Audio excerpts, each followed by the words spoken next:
Yes, yes, people. We are back live. We are back live on the Sarcasm City TV for another edition of the Manchester United Arsenal podcast, where we discuss all things Manchester United and all things Arsenal. Victor Gyokeres gets his first goal for Arsenal in pre-season as they run out 3-0 winners over Bilbao. I've been trying to kill this fly for a minute, people. So I'm sure a large part of the conversation and questions will be surrounding Victor Gyokeres and him scoring his first goal. Also, as well, Arteta, I'm seeing here in the chat, has spoke about Trossard potentially leaving. Zubimendi also getting many plaudits I see on the socials as well. So how does a Zubimendi, Rice and Odegaard midfield work for Arsenal in this coming season? Also, on top of that, Eze, that is a link that seems to not be going anywhere. Will he end up at Arsenal? We'll also discuss that too. On the Manchester United side of things, will Manchester United sign Baleba from Brighton a couple days ago? This was broken by Indy Calio, who it was. And then Fabrizio Romano and Ornstein also backed up those posts. And further reports are saying that the departures of Garnacho and Hojlund could fund the Baleba deal, people. So we'll be discussing that. But yeah, like I stated, please keep all your comments, all your questions, Manchester United or Arsenal related. Big up to everyone supporting Sarcasm City TV as always. Please make sure though you hit the like button on the video. So important you do that. Whether you're watching this live right now or watching this back after, hit the like button on the video. Make sure you share this out across all the socials as well. At Yes It's Flawless, at Sarcasm City TV, at Sarcasm City TV, at Yes It's Flawless on Twitter and Instagram. Well, Twitter/X and Instagram. And just as important, make sure you hit that subscribe button and hit that notification bell as well, people. TJ will be back next week, people. So TJ will be back on next week. And next week, I think Tony will be making an appearance as well. But Don C is in the building. Yes, family. What are you telling me? You good? Zubi, can't you see? Sometimes your goal just hypnotize me. Hey, what you pussy all talking about 001? What? This ain't fucking Hojlund out here, blood. Yeah, fuck all you haters, yeah? Sunshine, I was in your chat today, yeah, and you was like, yeah, is he gonna go 003? Hold that, yeah? You know what I'm saying? Hold that, like I'm holding my drink right now. Hold that. To my Arsenal fans, cheers, big up. Yo, it's pre-season. So, you know what, yeah? Against Tottenham, I didn't care about it. So guess what? I still don't care about it. But I'm glad that Zubi has scored his goal and he scored his goal at the carpet. So all you motherfuckers, yeah, that's chatting shit about Zubimendi, can he do it in the fucking Portuguese league? But can he do it in England? He just fucking did it based on the preseason. So do you know what? Yeah, I'm just gonna chill out. I'm gonna talk with a little bit of chest, and I'm just gonna enjoy this moment while I can. Oh yeah. Big up Sarcasm citizens. Make sure you like and subscribe. Big up the flawless, the fucking Spurs loving motherfucker. But he's still my brother. You hear what I'm saying? Big up the chat. Big up the haters. Big up the trolls. And big up my mum. I love you. Yeah, shouts to Mumsy every single time, man. Love to Mumsy every single time. Mumsy an Arsenal fan. Oh, bruv. She loves Arsenal. You know what I'm saying? But she was more of the Rocky righty days. This is what I'm saying. Where she's like, oh yeah, look at the way they play and this and that and all of that. So do you know what? Yeah, I got a big on my mum. So she loves Arsenal. She even met Gunnosaurus. She met Zubimendi's trainer. You know what I'm saying? So yeah. She's big people out here, fam. She's big people out here. Love that. Shout out to Mumsy, man. And big up to everyone in the chat. Warrior J, I see you, Sham. Big up to Canal as well. Shout out Warrior J dropping information all in the chat. That's Gaming, Bradrick Fail, Sai in the chat also. Let me see. Big up to Ray in the cut. Let's make sure I didn't miss anyone out. PFC, big up. Niche, Only Basa, OG Chicken, JT as well. Big up everyone. Haroon, big up Flawless. Guys, let's get OG Chicken Fire username. Big up Flawless. Let's get Flawless to 20K. Big up, man, every single time as well. And shout out to Warrior J dropping, like I said, the information in the chat. So you started off talking about it because people were talking about Gyokeres going 007 in preseason. So this is what Arteta has had to say on him. Arteta glowing on Gyokeres after today's game. He's a player that when you leave him with the space one-on-one, he's going to destroy you. You say anything else? That was it. That's literally all he said on Gyokeres. So yeah, your thoughts on Gyokeres' performance and him getting a goal as well. Must be over the moon, man. All of this when I see that shit. Blood. Nah. You don't like the celebration? bruv, leave that to them, man. There, yeah, you know what I'm saying? Like, it's pre-season. I'm not even trolling. I think the celebration's fine. No, that celebration is fucking, bruv. Celebration's That's fine. bad. Man. That celebration is bad, yeah. But you know what? Yeah, it's gonna take me a long while to do that. When you can do that consistently, then you know what? Yeah, I might just scoring goals on a regular basis. Yeah. We got him in for a reason, and I'm not gonna overhype it because that's not what I do. I'm not going to like sing from the clouds and all of that bullshit. I'm just gonna, just take my time with it. You know what I'm saying? I'm gonna do what Haaland said 2 seasons ago. Just stay humble. You get what I'm saying? Or what who is it? Troop said, take your time with it. You know what I'm saying? So right now, I'm just taking my time with it, brother. Okay. But do you know what? I'm just happy that he scored his first goal. And to the fact that he scored a header. Yeah. Oh yeah, I thought Gyokeres couldn't score headers. I thought he had a worse shaped head than fucking Thierry Henry when it comes to heading the ball. But it seemed like he scored a header and he actually did a diving header which hit the post, which you know what, yeah, that was decent from him. You know what I'm saying? But you know what, yeah, you know what happens when you listen to these stupid rival fans or these no nonsense Arsenal fans, these high ranking ones and all of that. They shout a load of shit. But it is what it is. I'm just happy to have a striker with my team because I watched parts of the match. And he looked very good. He looked sharp, very sharp. And the difference between this game and the last game is that the midfield was passing him the ball. Fucking hell. Who would know you could see the talent of a striker if you gave him the ball and especially pull it in space for him so he can turn his back or run onto the ball? Oh my days. I saw fucking Odegaard do a throw ball. 1 in 7, but hey, you know what I'm saying? Law of averages, it is what it is. But like, who would have ever known that we don't have to constantly spam balls in? That we don't have to try and get this donkey fucking looking giraffe, yeah, to try and always head the ball in. Oh my days, who knew Arsenal could play a different way? Fucking hell. Bruv, do you know what? Yeah, Arsenal just shocked me today.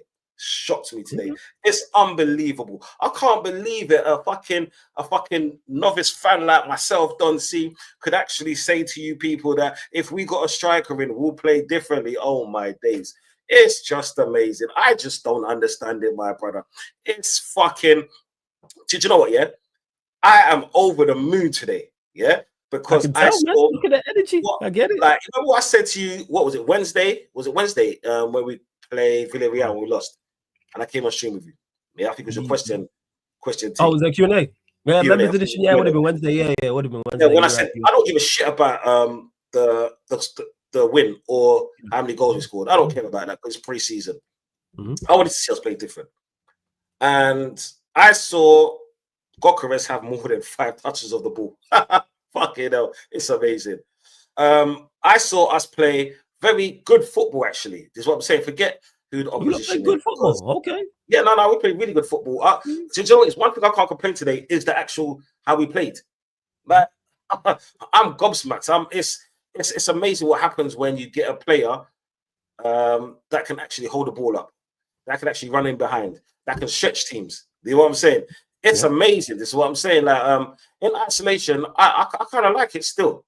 You know what I'm saying? Because obviously it's something I called out for. So I'm not gonna be one of those flip-flop bastards that say, "Oh yeah, today I'm gonna support Arteta. Tomorrow he's a bastard." No, but today, do you know what? Yeah, he's all right, man. He done well. Guess what? He changed the player before the fucking 72nd minute. It is where it is. You know what I'm saying? But it's a relief actually. Yeah. To have I love this, man. I'm loving this optimism, man. Yeah, I say, look at no, there ain't no optimism, bro. I'm talking about this game, man. You should understand when it comes to Arsenal, when we actually play well, I will fucking sing it from the stars. But it's not aligning. After the Real Madrid ties, I remember you, but I haven't seen you gleaming like this, yo. Like you see Jake like talking about Arsenal like in the performance and Gyokeres and him scoring, and now you have an actual good man up top, which you do. Yeah, like, but just remember that those are the 3 games last season, which I actually was genuinely happy about. Yeah, the two Real Madrid games. Yeah, and the Man City game, the 5-2. Yeah, and the 2 Real Madrid games, just because of like I said, it's not always like the goals and everything. That's what I'm saying, because you could play poor and score like 3-4 goals. It's more the performance. I always look out for the performance. Yeah, you're looking at it, and Like, it seems the performance was good today. Yeah, the performance was on point. It's like the usual suspects are always going to be the usual suspects, like players like Martinelli, but I'll come on to that. It's just more the fact that Zubimendi's movement. That was unnecessary, man. What's that? That's so unnecessary. Martinelli, that was so unnecessary. Go on. Carry on. He's fucking shit. Fucking mate. You can go to Tottenham. Like, see you later. Go to Tottenham. We'll swap it for Kulusevski, whatever his name is. Like, why is Kulusevski leaving? You know what I'm saying? It's a European champion. Yeah, but you know what it is? Like, them players, they just use Tottenham as a benchmark, innit? You know what I'm saying? It's like a toilet. You know what I'm saying? It is what it is. Yeah, you do your shit there, then you go do your other business. Arsenal, my friend. You know, we're talking Arsenal with this guy. No. But the thing is, it's North London brothers, like in arms. They're the little brother. They're like the 2 foot brother. You know what I'm saying? It's not even like the David and Goliath story, because you know we trump fucking them all the time. So it is what it is. But yeah, let me stick to Arsenal, because you know I don't want to hurt your side bitch. You know what I'm saying? She might turn into the boogeyman. You know what I mean? It is what it is. Say this time next week they super champions. Just saying. But you know we move super European champions. Oh, Wednesday. Next week Wednesday. Wednesday. Yeah. Live. Yeah, of course. Yeah. Okay, I'll be there. Oh, I'll be on stream. Yeah, I'll be on stream like that too. Celebrate together, man. I hear it. Go on, as you. Yeah. Fuck you, mate. Zubimendi. Do you know what his movement? His movement was fantastic. Right? It's I didn't watch him at his old club too much. Right? All I did see was during like say Champions League matches, when they played you lot. Champions League matches when they beat City. And so I'll talk about Zubimendi. I'll think about Zubimendi. And compilations. Oh, you're talking about Gyokeres. Right. You're talking about Gyokeres. Right. Go on. I only saw him against Man City and like through compilations and rest of the stuff. I'm not even going to try and gas a thing like, oh yeah, I watched him all season and all of this, and I knew he was going to be. Nah. People that talk that shit, bro, it is what it is. Like, you lot are idiots. You know what I'm saying? Just not my horse, not my donkey. Actually, I've got a donkey in Havert, so I guess it is. He was amazing. Honestly, he was a breath of fresh air when it came to our front line, because we saw this. Like, I saw the Saka and Gyokeres link up. It wasn't much of it, but what I saw passing and moving. We were cutting them open from the front line.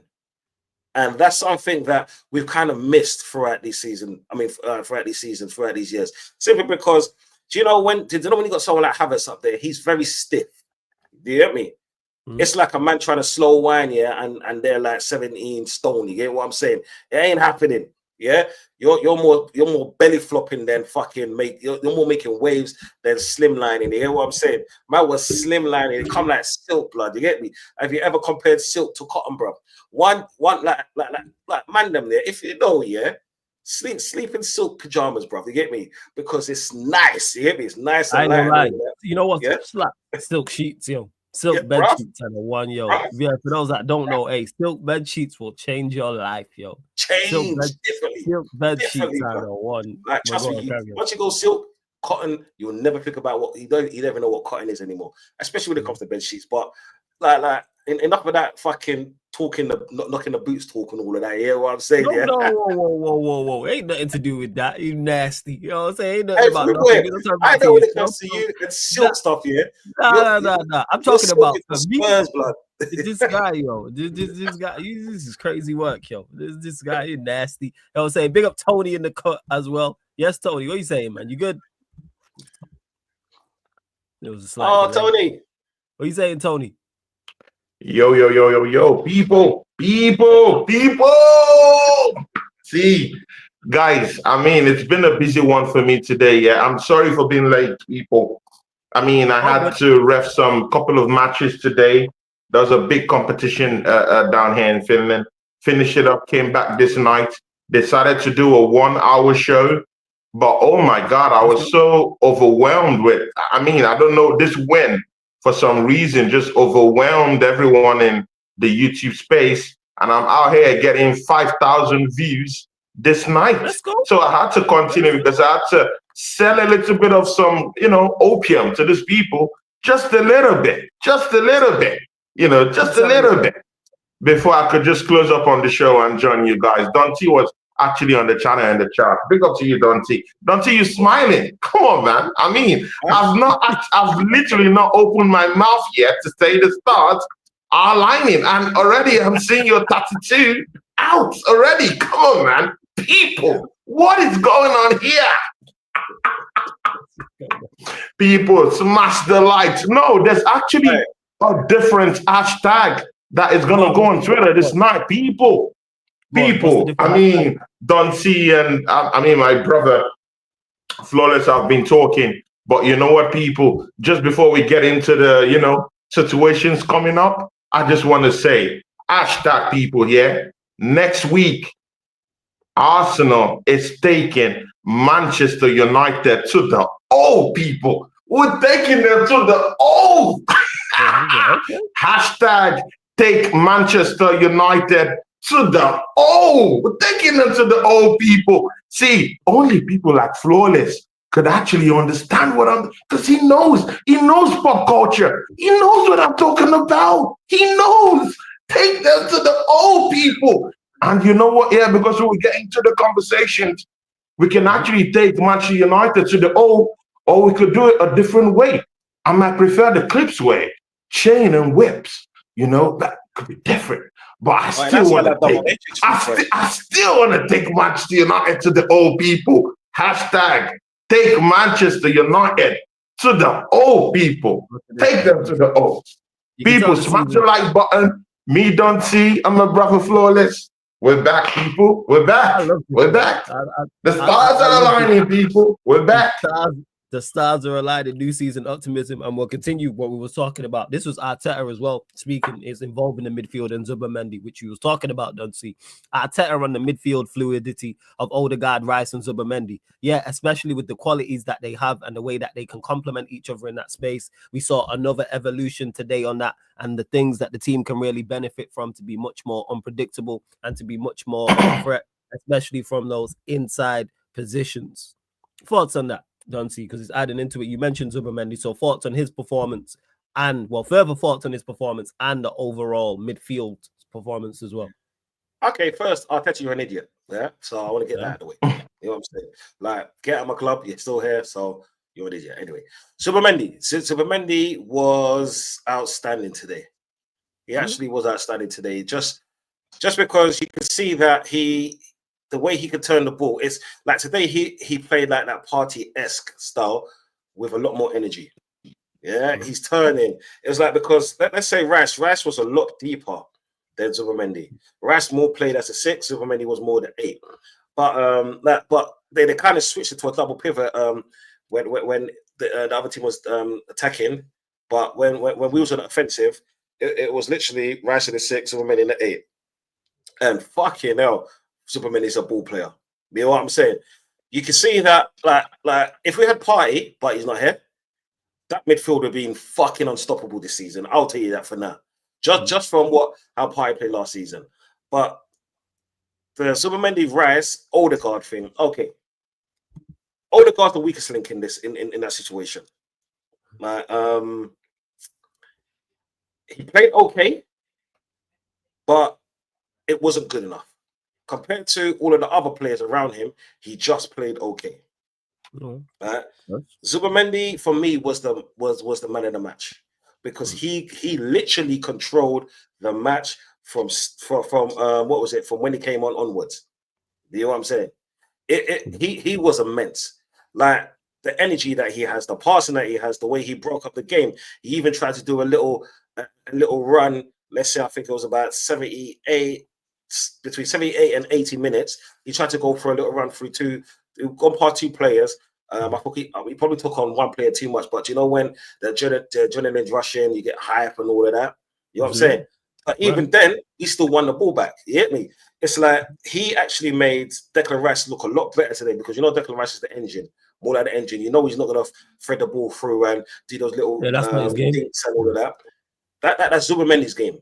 And today they both played their part, and I cannot fault them not one bit. It was nice to see attractive football come back again, not this stagnated football where we're just like doing the Jorginho, yeah, fucking rock the cradle and all of that. You know what I'm saying? It's like fucking parachute. You know what I'm saying? It's like my dancing, like, you get me all day long through the football game. It was nice to actually see passing and not sideways and not backwards and all of the rest of it. So I have no fault with the midfield as such, yeah, but it's Odegaard. It's the same old problem within Odegaard. You know what I'm saying? Do you saying if you do add an Eze there, that takes you up some levels? If let's say it was Rice, Zubimendi, and then Eze in the 10, for example. Yeah. Okay. You see what Odegaard is good at doing is dictating the tempo of the play, right? That's what he's good at doing. But then that's only good if we're winning 3-0 up. If we're 3-4-0 up, right? You put Odegaard on, he can slow it down to his pace, which is okay. But then when you're starting off a game, I don't want to see that, especially when we've got a striker that literally plays on the last defender, on the shoulder of the defender. I saw him pass to, I think Gyokeres twice. Right? It could have been a lot more, but when I say pass, I mean a pass down the channel, or in between two players. I saw him do it twice, but then I saw him lose the ball trying it 5 other times. Do you know what I'm saying? That's what's not good enough, because that was a lot slower than what it should have been. Yeah. With Declan Rice is Declan Rice.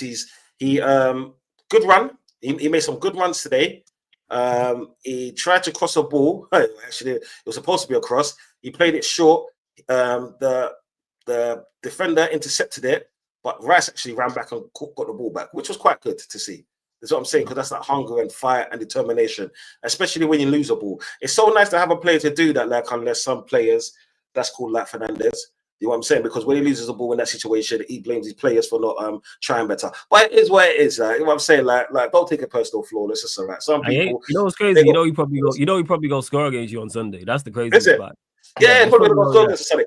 But you know what? It's too early for that right now. You know what it is? Troops was talking all this mess. That's the craziest part about him. No, he's going to score against us. You know what I'm saying? No, do you know what it is? Right now, he's like Drogba and Kane. They all will score against us. You know what? Yeah, it's dependent on Troops. It depends. If Troops runs his mouth about him, he's going to score. Well, tell Troops, like, okay, do you know what it is? I want to be in that stream, yeah? I'm going to make sure I be in that stream, yeah? Yeah, make sure you're there. Because I remember Troops specifically running his mouth about him, about Bruno Fernandes this, Bruno Fernandes that, and then he scored the free kick. Well, yeah. Let's not put no slander on Bruno Fernandes. We all know he's shit. It is what it is. You know what I'm saying? Don't put no slander on him. We all know he's shit. No. He's shit for us. It's like a chick, blood. She might not be good for me, but she's definitely good for you. You know what I'm saying? Yeah, them ones. Them ones. Yo, let me get to this one. Take that. Big up Cam for the super chat. Hope you're blessed, Cam. Hope you're good, man. We'll see you at the end of this month anyway, because I know you'll be at Cardi. He says 00 who? #Bane, and then he's put, the Gyokeres celebration as well. So we'll go to the smiling man on the bottom of the screen, Tony Claude Guna.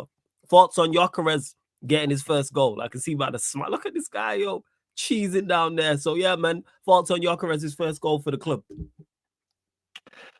See, people, yeah. You just at this point, man, you just have to. You just have to go with that, man. Go on, man. I even made my own mask very ugly. See, people, yeah. I don't need a pretty boy in front of my number 9. No, I need you to be as ugly as possible. Play in an ugly way. And you know what? Yeah, there was nothing pretty about how he played today. Yeah, there was nothing. This guy is one of the most slippery strikers that I've seen in modern history. This guy's fast. This guy's quick. This guy sniffs danger out of nothing. See, people, yeah, when was the last time Arsenal had this kind of dangerous, active shooter in that role? Even Aubameyang wasn't really as fast as this guy, to be very sincere with you. He was a very effective striker, but not as fast as this guy in terms of responding to dangerous situations. Like, just take note. I know Flawless goes by take note, see people. Yeah, I'm not. I don't mind to just push around this syllabi a little bit, yeah. But take note here, people. This guy is literally the best sniffer in Europe. How about that? The way he sniffs danger. I mean, just look at that pass from Zubimendi. Those defenders knew that pass was coming, but before they knew it, tap, tap, boom. Man has scored with his head, people. Man has scored with his head, people. He's sniffing the danger, man. The danger, he said. What's he sniffing? Bro, he sniffs the danger. Bro, I don't mind. He could sniff coke, anything, red paint. Bro, he could even sniff green. I don't care. But what I really, really care about right now is the way he's sniffing danger, bro. Bro, this guy would eat people. Eat defenders for lunch. People, I can't wait for the EPL to come, man. He's gonna eat people. I don't mean to take you back to cannabis, but you know what, people, this guy is literally gonna feast on this Premiership defenders. If he's doing this Athletic Bilbao, this Spanish defenders, I mean, that's the league you all like saying that, that's the best league in the world. Good, okay, no problem. But you know what, look at what he just did to an Athletic Bilbao defense. Literally, if any Premiership team comes around and we find able, active creators to actually send the ball his way, that's what you're going to get. Because he sniffs danger, is into position, and he runs fast. Yeah, I mean, we had people like Kaneki, and our other Liverpool friend Lex, blab about how it's not good aerially. Well, how about scoring your first goal with your head? I mean, see all this blabbing, from all these podcasters, that just like to hate. I mean, how do you explain, abusing Gyokeres, saying he's not good enough aerially, and the man, sets up his first goal as an aerially scored goal today? As in, how do you explain that? And this is the explanation. Because when you're fast and you're quick and you sniff danger, you compensate for a whole lot of stuff.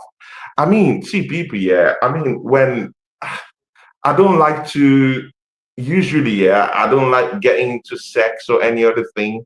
But, there's a situation when someone, people, just listen to me, Duncy and Flawless. There are situations, but Flawless gets into these issues about sex and all that good stuff with that lady he talks about. So, so I mean, you can actually take this one.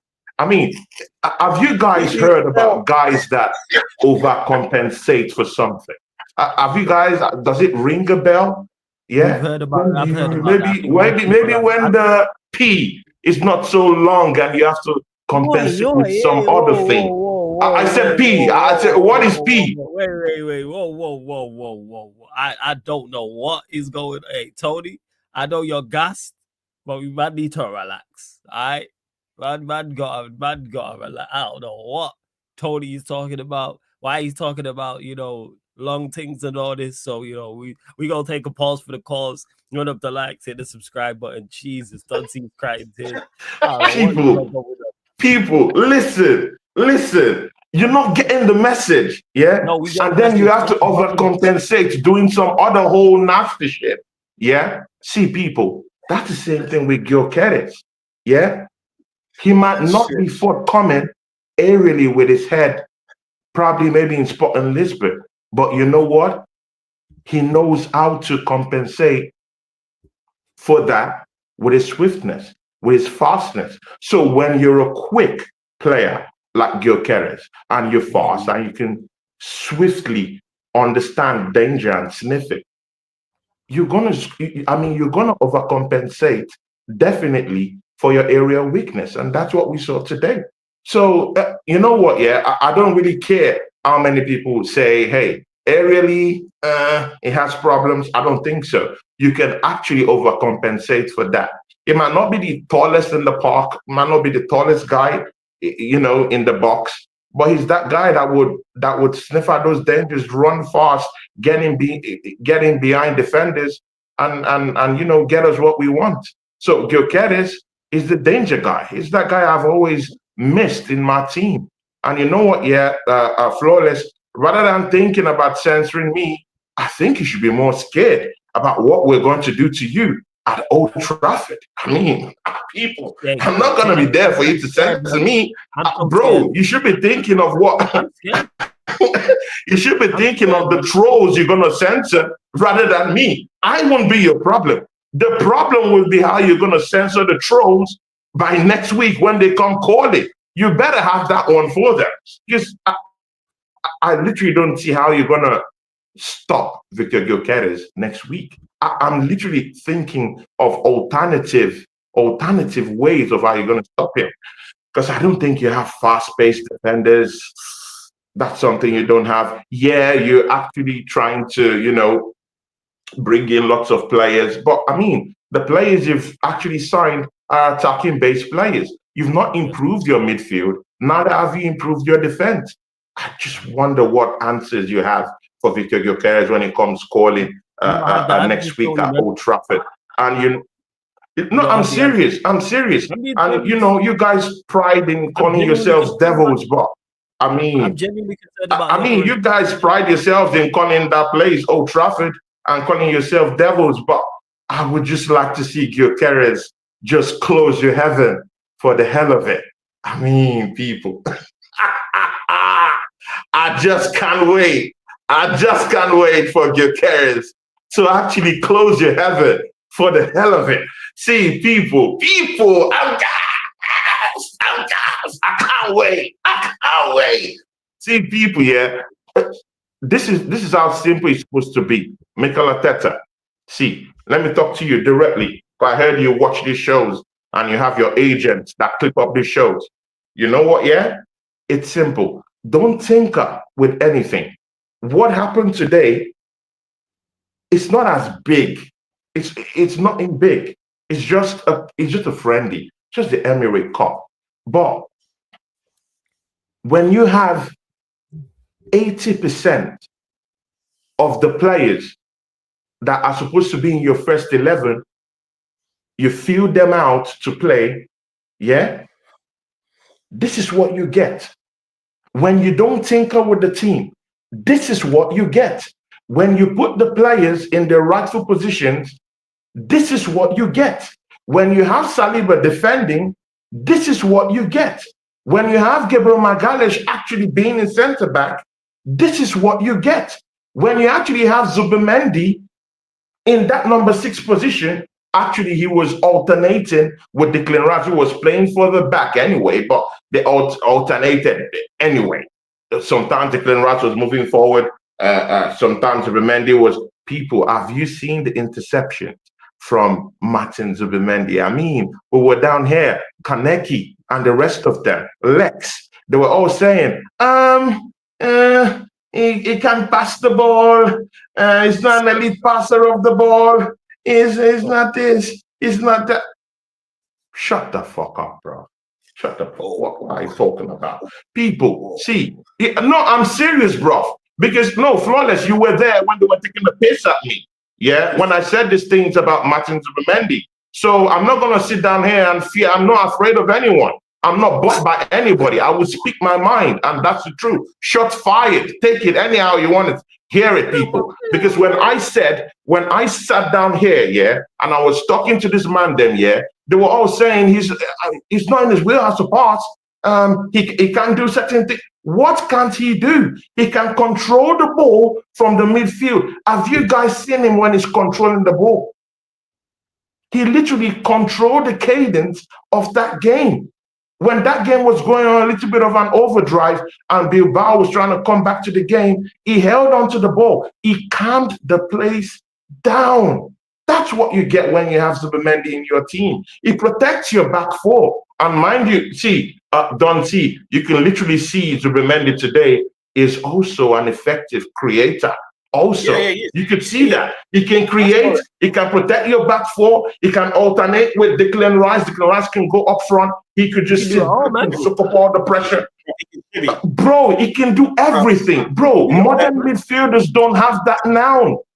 And he's an elite passer of the ball. And man like Lex and man like Kaneki are all telling me that this guy doesn't do it.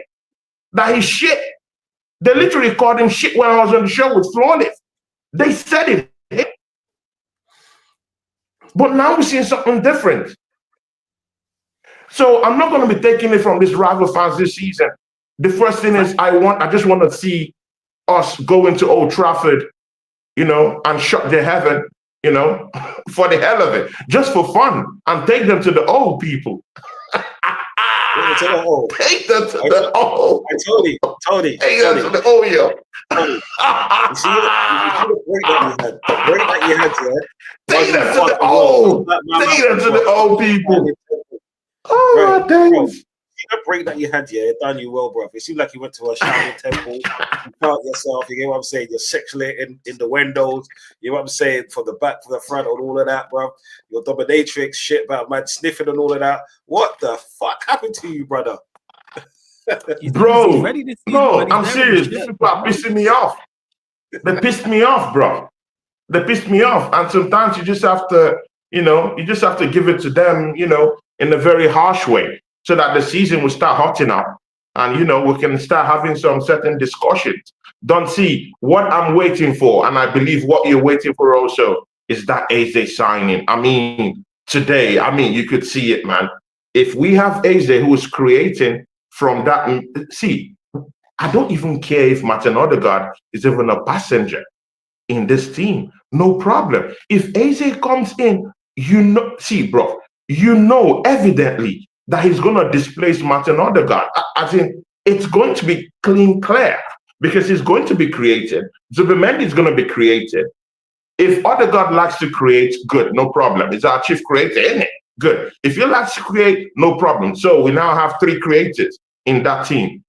People, most of our goals last season, 2 seasons ago, our highest goal scorer last season, Bukayo Saka, right? So he's not just an outlet in the team, because traditionally he's not like your typical creator, right? It's just an outlet in the team. But we also don't have to be deluded while saying that, because we know that an outlet in our team is also a creator in that team. So he creates. So if Bukayo Saka is creating, if Zubimendi is creating, now we know that's in his wheelhouse.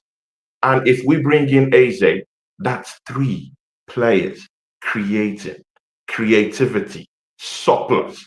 Bro, we've not even talked about Max Doman. We've not even opened a can of worms about where Nwaneri is going to play. Suddenly, you're starting to see that creativity might come back to our team. Good. Throw that all away. How about Noni Madueke today? Don't see. Let's talk. Yeah, let's talk about it, Nonsi. Thoughts on Noni Okay, Madueke, my guy. Let's talk to me, my G. Okay. Shit. Okay, nonsense number 20. Do you know what? Yeah, it's hard for me to actually say much about nonsense number 20, because who he's going up against. It's like, it's not really hard to dislodge like Martinelli, because Martinelli is fucking shit. Yeah, it's like Martinelli it's just like, when Martinelli runs, he's heads down. He is trash. You know what I'm saying? He's not even trash that you put in the bin. He's trash that's at the dump that you set alight. You know what I'm saying? You don't want to see it no more. So when nonsense came on, it looked better aesthetically, but it's just that because nonsense has a little bit of a better skill set than what Martinelli has, meaning that players actually respect him.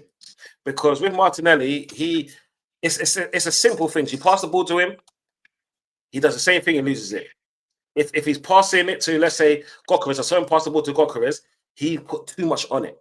You know what I'm saying? So instead of passing it, let's say, towards in the middle of the goal, in the box, he passes it so close to the line where he has to turn and then pass instead of turning and shooting. That's the difference between him and Madueke. Madueke makes better decisions, but it's like It's like, what's better? Okay, what's better aesthetically? What's better aesthetically? Bird shit or dog shit? You know what I'm saying? That's what it's like.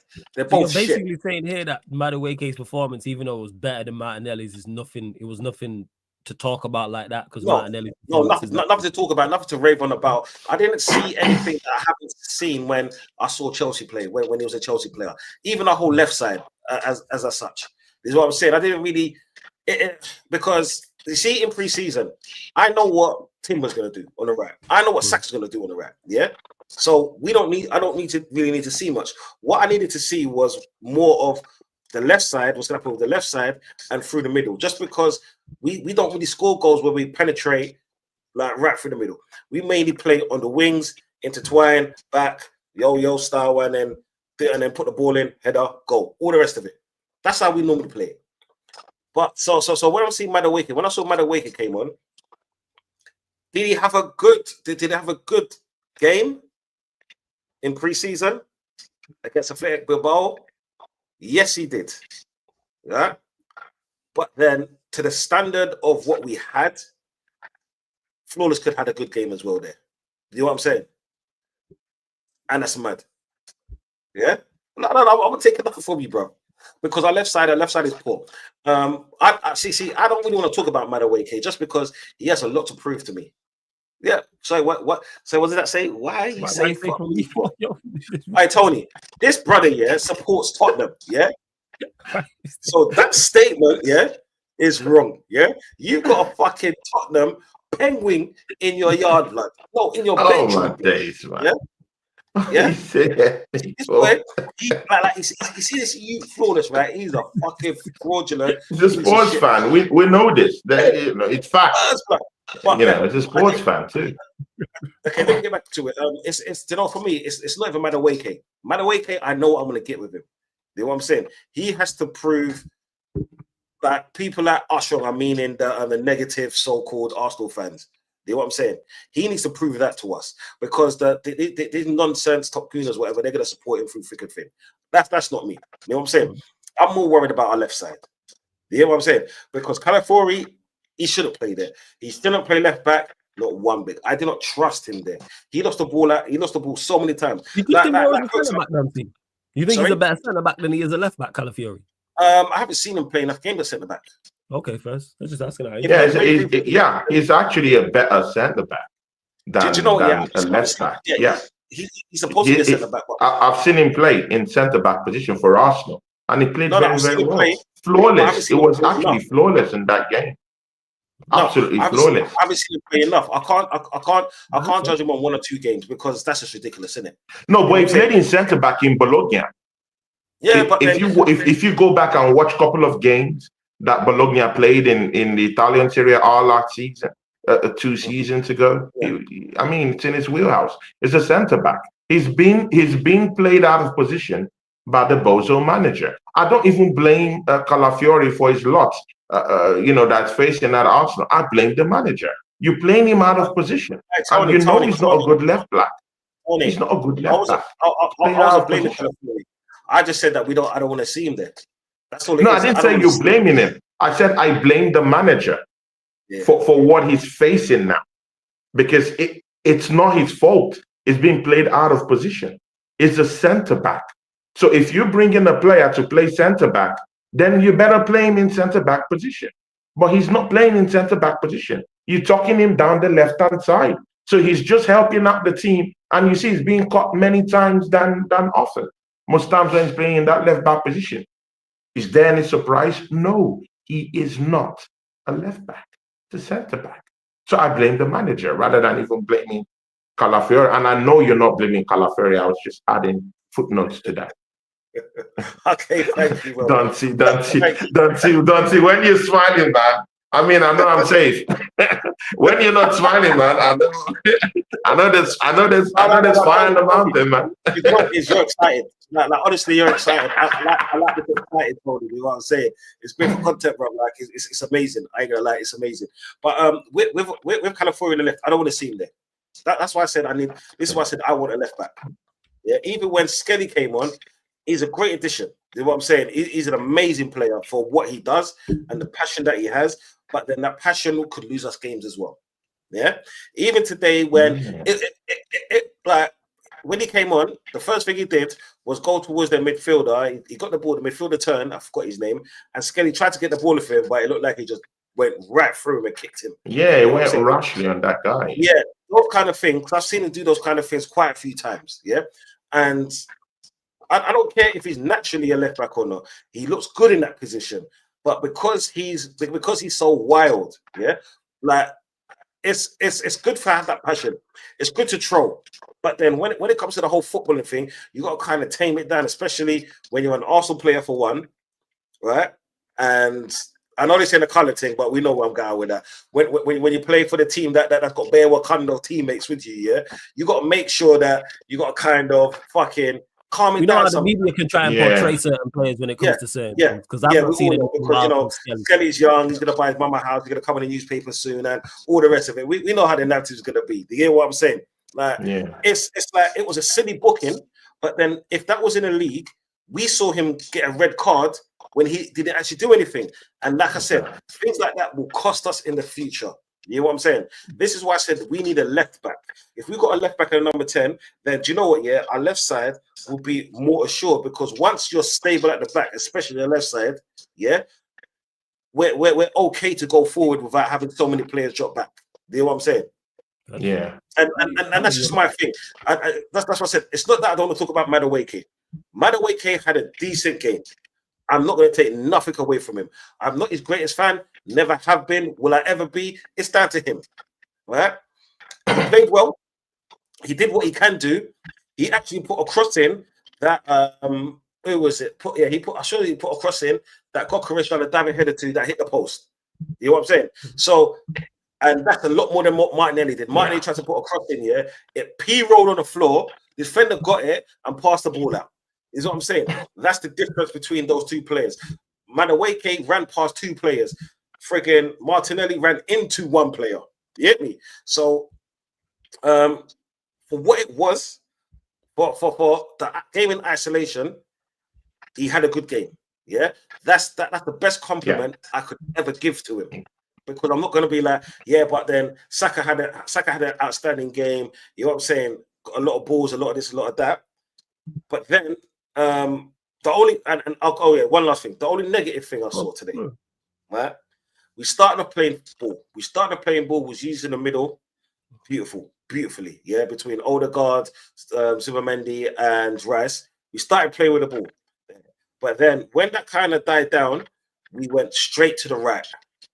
That's the only thing that irritates me, because it's like we've relied on Saka so much. Last season, the reason why we couldn't do much when Saka got injured was because we've relied on him so much throughout the games. When things go wrong, we just revert to him. Yeah, I wanted to see us just stay with that kind of tactic because it's pre-season. You get me? These are the kind of games that you're trying new things. This is why that's why I started with. I don't care about winning any game through pre-season. I don't even care about the score today. I'm happy that Gyokeres scored just to shut the fucking Wallads up. But apart from that, I don't really give a shit about that. I care what I want to see. I want to see the way we play. I want to see them be able to change it up, because it's like this, right? Arteta won. Whoop-de-doo. You know what I'm saying? Brilliant manager for winning a pre-season game 3-0. Big you up in it, fucking wanker. But what happened when we're losing the game? Where's the plan B?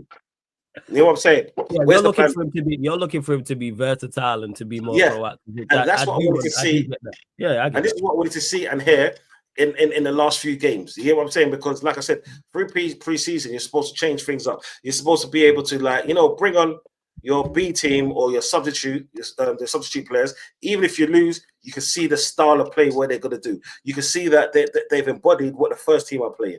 Because like it or not, these players on the bench, these B team players will play a big part going through this season, because we will get injuries, and that's guaranteed. That's what I'm saying. It's what they're going to do with it, and that's all I wanted to see through preseason. I'm happy for today's game. The last two games, one because we lost to Tottenham, and I don't ever like to lose to them. I know it's a friendly. I just don't ever like losing to them, but It is what it's a Yeah, Villarreal man, game. man. You lost to some European champions, but it happens. It's cool. Go on, carry on as you were. Hey, pussy, yo. The only reason why you're beating up your Did you chest, not lose right? to European Because champions? last Oh season, my days, man. Oh, that was harsh and flawless, man. That was harsh and flawless, bro. I'll stand up for my bro, man. That was harsh. You man are 14th only because it's numerically ordered. You know what I'm saying? Right. So you should be happy. You've improved from last season because of numerically ordered, yeah. So fuck you, yeah. You get me? What I'm saying, and fuck your side bitch each and every time, blood. You get what I'm saying, yeah? About Tottenham and this European. Fuck Oh my Tottenham, days, man. They can have 10 European. Actually, I don't even want to put that in there. So I'm never going to do Yeah, that right now. hey, they could have another No, one. no, on no, Wednesday. no, no. Just saying, You man. see, what I'm saying? Yeah, European Tottenham trophy on the way. are little brothers. You know what I'm saying? Mhm. Tottenham are an ant to us. You know what I'm saying? Actually, ants are quite strong. Someone's going to say that, and they're useful. What are not useful in this world? Tottenham. Yeah. So fuck Tottenham. Pussy. Well, yeah, but See, people, yeah. Go on, Tony. See, people, I'm going to talk about that Noni Madueke thing, but just before I get into that discourse here, Don C, I just want to know from you, are you confident going into the new campaign without?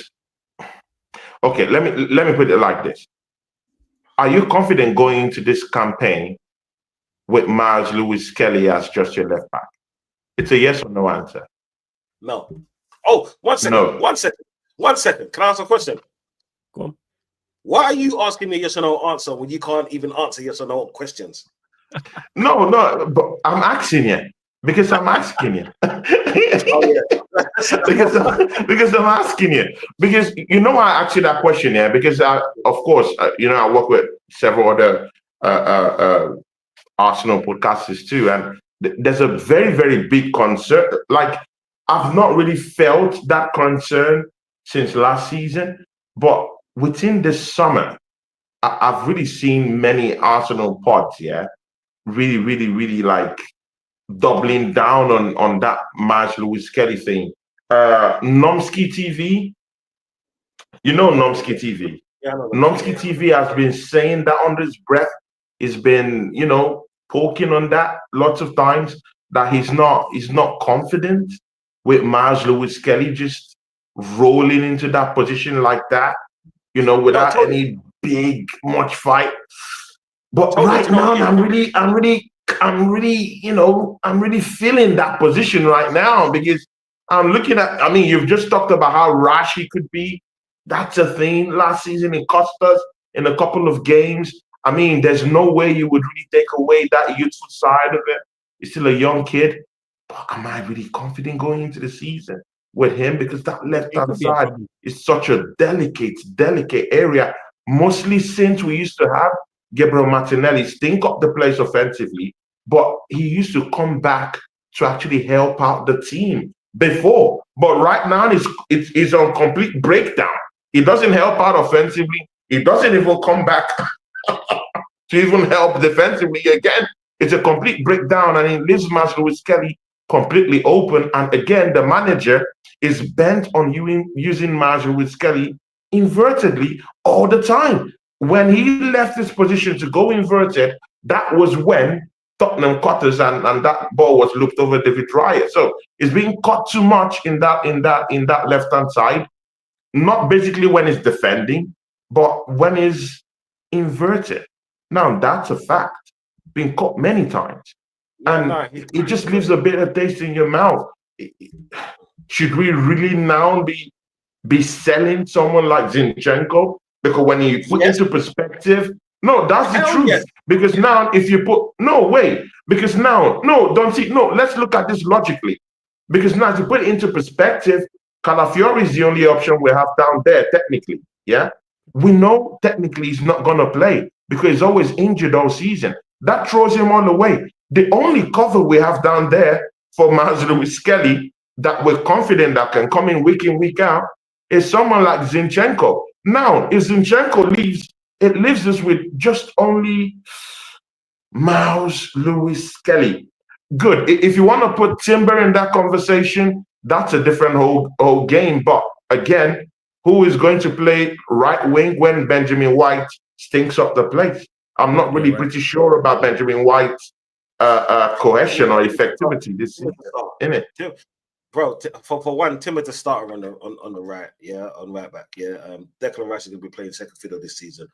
But this is why I said, because I called it out from the beginning of the transfer window that we need a left back. No matter how good I think Skelly was from when he came into the team, obviously bar the PSG match, right? He's been kind of outstanding, like considering it's his breakthrough season and his age, more importantly, and the fact that he's never played in that position, at least professionally. So it's good what he has done, but it's just because, like I said before, it's his mentality. Maybe his mentality is what makes him a good player like that. But then, at least if we had a left back, first and foremost, he can learn off that left back. Yeah, not a makeshift player that's telling him, okay, do this, move this, have your body like this. You hear what I'm saying? Zinchenko is that makeshift player, and Zinchenko has lost us more points than any other player in this current squad. Yeah, having like people don't understand. I have this deep line hatred for this dude. It's not personal. When you get out of my team, I'll like you again. It's simple as that, blood. Because like he really hasn't done much for our team. Like when we talk about who is it, Zinchenko? I just remember playing Trent. We was winning this game. We talking and about then Trent could only go one place, right through his legs, yeah? So what does my man do? Open his fucking leg like his name is Kim K because he saw a black man coming. You know what I'm saying?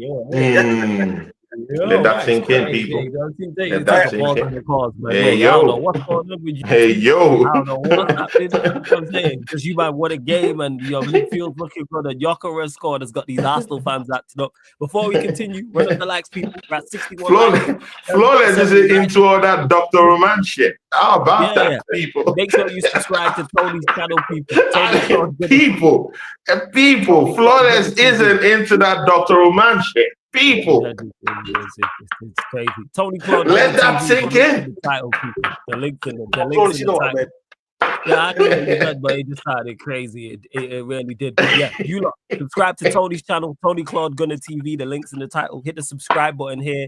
Sarcasm City TV as well. We're at 15,472. 3 more subscribers, people. So I'm looking for 9 more likes because we're at 61. Girls up to 70 likes. 9 more likes and 3 more subscribers, people. There's over 50 of you lot in the building. Big up to everyone in the chat as well. In regards to Manchester United, some news on United. And don't worry, people, with Tony talking all this talk about being this confident, we are going to start. It's prediction time, people. So we are going to get top 8 predictions from Tony and Dunsey like we did last year. And this is good because the week, obviously, because the Premier League starts next week, people. So don't worry, man. It's going to be a good one. But on Manchester United, let me get to this quickly. Obviously, United played a friendly against Fiorentina, drawing 1-1 as well. This Manchester United are in constant contact with Carlos Baleba's agents even today regarding the contract and salary. Manchester United wants to advance from Baleba's side. Baleba is not closing the door to Manchester United. That's from Fabrizio Romano. And then there are things as well saying deals for Alejandro Garnacho and Rasmus Hojlund. Shout out to Chelsea for the Garnacho deal. Could raise close to 100 million for Manchester United, which allows them to step up their interest in Carlos Baleba. That's from Rob Dawson, ESPN on Twitter. Yeah, thoughts on this? I've spoken in depth about Baleba. I will continue to talk about it. Quality player, 110%. Doesn't solve all of Manchester United's problems, but solves some of our problems in regards to in that midfield. Don't have to worry about him adapting to the league. He's been here 2 years, has played well. He's worth the money, break the bank. If they want 90 plus 10, or if they want 100 million, or Brian want 110, you pay that for a player of that caliber because of what he will bring to your team, without question. And again, you got to salute Ineos for that, because one thing they have done very, very well whilst they've been here is transfers. I said last summer, I said in January, and also this summer as well. Their success rate is ridiculous. Outside of Agate, I have no issue with anyone we signed. Only other question mark I have is Sesko. So out of the 9-10 players we've signed, there's 2 players I'm looking at. So if you tell me for every 10 players we get, 8 of them I'm going to say good deals, happy with that. Over the moon, that is a phenomenal success rate. But yeah, with Baleba, it isn't going to be an easy deal to do. I know I've seen people who were hating in the chat as soon as it got announced a couple of days ago. And every time we spoke about it, of course, it's not going to be an easy deal to do. Of course, Brighton are going to want big money. This is Brighton's model. This is their model, sorry. They buy cheap, players play well, and then they sell them for big money. We've watched Brighton do this consistently over numerous years. But Baleba is him. Big fan. Go and sign him. Go break the deal. I don't think there would be any issues with the player side of things. I think getting Baleba to Manchester United in regards to him agreeing personal terms is not the hard part. It is dealing with Brighton and actually getting a fee agreed on the Hojlund and Garnacho stuff, because there's more on Hojlund as well. AC Milan have started discussing via intermediaries numbers of Rasmus Hojlund deal. Understand these are the details: €6 million loan fee, €45 million buy option clause, salary covered, no green light to exit from the player yet, as Hojlund insists on staying even after 0 minutes today. And that's from Fabrizio Romano. Again, lack of self-awareness for Hojlund off the pitch as much as it is on the pitch. When a team goes and spends big money on a player in your position, the writing's on the wall. And then following that, when there's a friendly and players are playing ahead of you who are not even in your position, tells you all you need to know. Mount started up top today. It was Cunha and Bremo, and Mount was the 9. Sesko wasn't even involved yet. He just got unveiled. Bear in mind, on top of that, we're only playing 1 game a week. Where are you getting minutes to fight? If we was in Europe, I'd understand it more to an extent. We are playing 1 game a week. Sesko's going to start. You've also got Cunha, who can play in the 9 as well. You've got Mount, who the manager likes, who can play in the 9 as well. And Bremo's also capable of playing in the 9. You've got Xerxes, who's also capable of playing in the 9. Where are you playing? Word to Saeed, the curtains on the wall. Just go. Go to AC Milan. Go and try to build your confidence, get your value back up, and then hopefully we can sell you. So I'm over the moon in regards to this Hojlund news. I can't believe that they're not only looking to cover his wages, but they're saying €6 million loan fee, fantastic, and €45 million buy option, which is probably about £35 million, which is a lot. I don't even think we get that back for Hojlund. So over the moon in regards to that. And if deals for Hojlund, deals for Garnacho can help us raise money for Baleba, excellent. And these players gone. I know Chelsea are waiting to the end of the window to come in for Garnacho and offer us smaller money, a smaller amount than what we want, but any money is good for him. They offer us 20 million for Garnacho. It's a phenomenal deal because he's one of the worst attackers in the league. All this, or he can turn it around at Chelsea and Real. He ain't getting no game time. Bro, he can turn it around in Chelsea. Bro, he can. He can. I mean, he can. He can. He can. Go on. He can. And again, bro, I've not heard anyone talking about 20 million. I'm hearing 40 million. Maybe that's your evaluation. I'm hearing literally 40 million for Garnacho. That's what I'm hearing in the market. I mean, I'm hearing 20 million from you. Tony, that's our valuation. They want to pay less. Okay. Okay. Yeah. Okay, yeah. I'm hearing about 40 million. Tony, and if it's clear, I'm saying from my personal stance. I said I understand that. I'm over the top. I understand that. No, I completely get you. But if I'm hearing 40 million out there, then surely they still think that this guy surely has some value. And again, I still do think he will resuscitate his career in Chelsea, mostly with the kind of apparatus that Chelsea have around them. They have a structure. Man United doesn't have that same structure. So he can literally have a new lease of life. I mean, I was in this channel last season, where many Manchester United fans called Rashford shit, wanted him out of the football club. Many would even pay to wheelbarrow him out of Old Trafford. But I'm looking at FC Barcelona's, pre-season, and I'm like, okay, this was the same guy that told me was shit, But again, I'm not here to judge. We just watch. But again, see, this is the biggest part of the whole thing. I'm not hearing about defensive reinforcement with Manchester United. I mean, I'm already seeing some Manchester United fans, not you, Flawless, but I'm seeing some shaking their bums already, and I think that's too early. I mean, it's good and okay when you bring in Benjamin Sesko. I'm not going to tell you that he's shit. I'm not going to say that because I've literally told you guys down here that I think he's a decent striker. But agreed.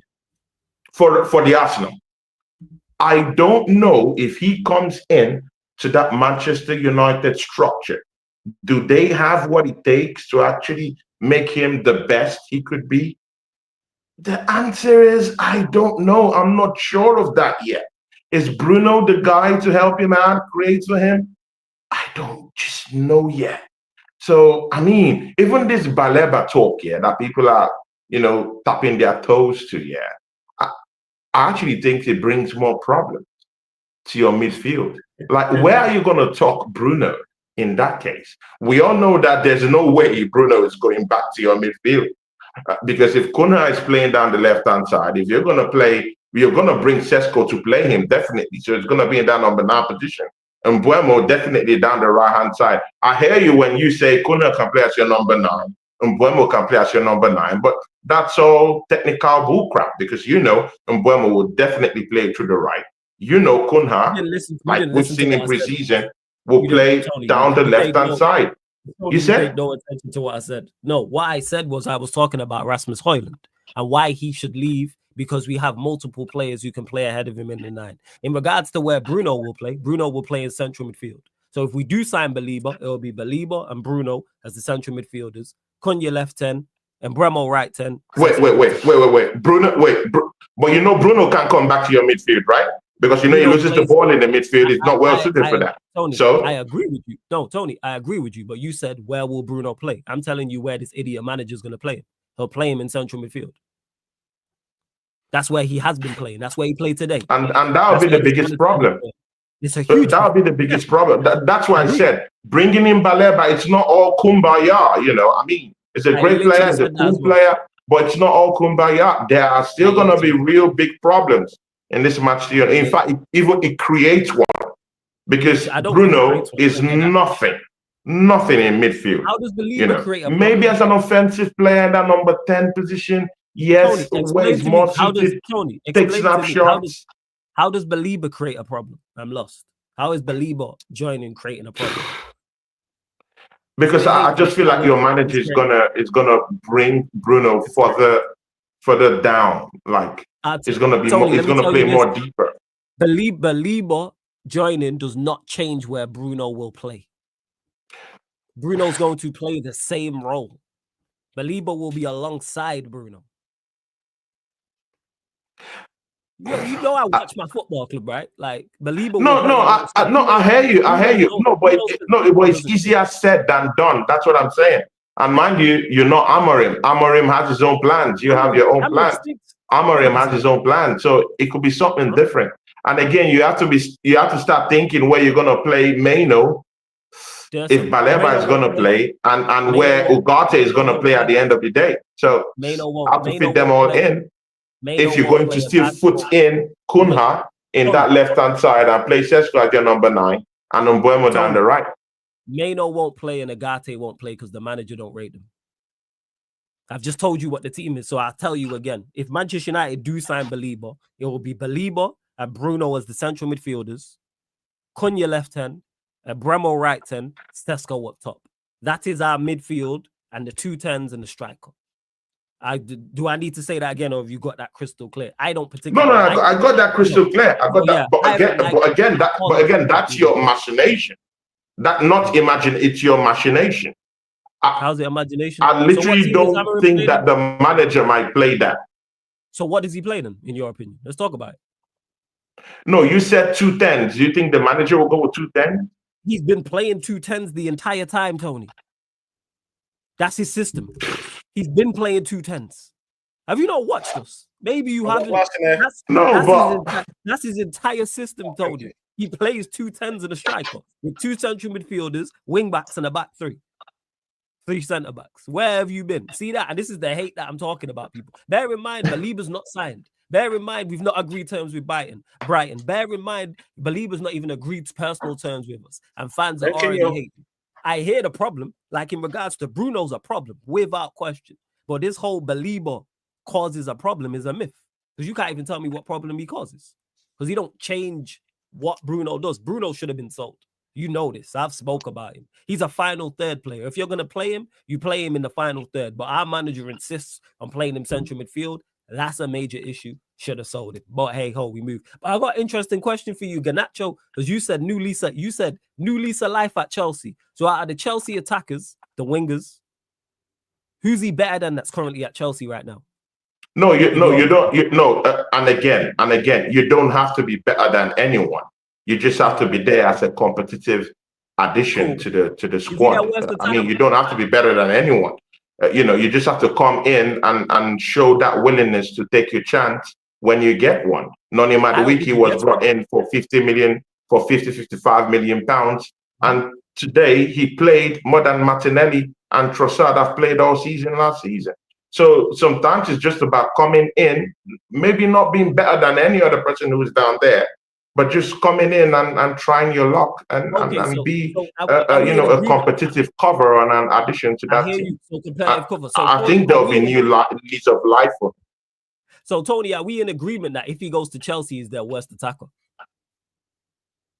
You can put that in that breath, but it doesn't mean it's going to flop. I'm asking the question. Is he? No, I hear you, but again, it doesn't have the structure. It doesn't have the structure. He does have the structure in Chelsea that he doesn't have in Manchester United. So that could literally bring a breath of fresh air to him. I'm just talking about the talent of the player. So I'll ask you the question again, Tony. If Garnacho joins Chelsea, actually scratch. Bro, Garnacho is a World Cup winner. What are we talking about here? Is he Sol's Mustafi? How did that work out for you? No, he's a World Cup winner. I mean, what are we talking about? It could actually Mustafi change. When he was a World Cup I was flawless.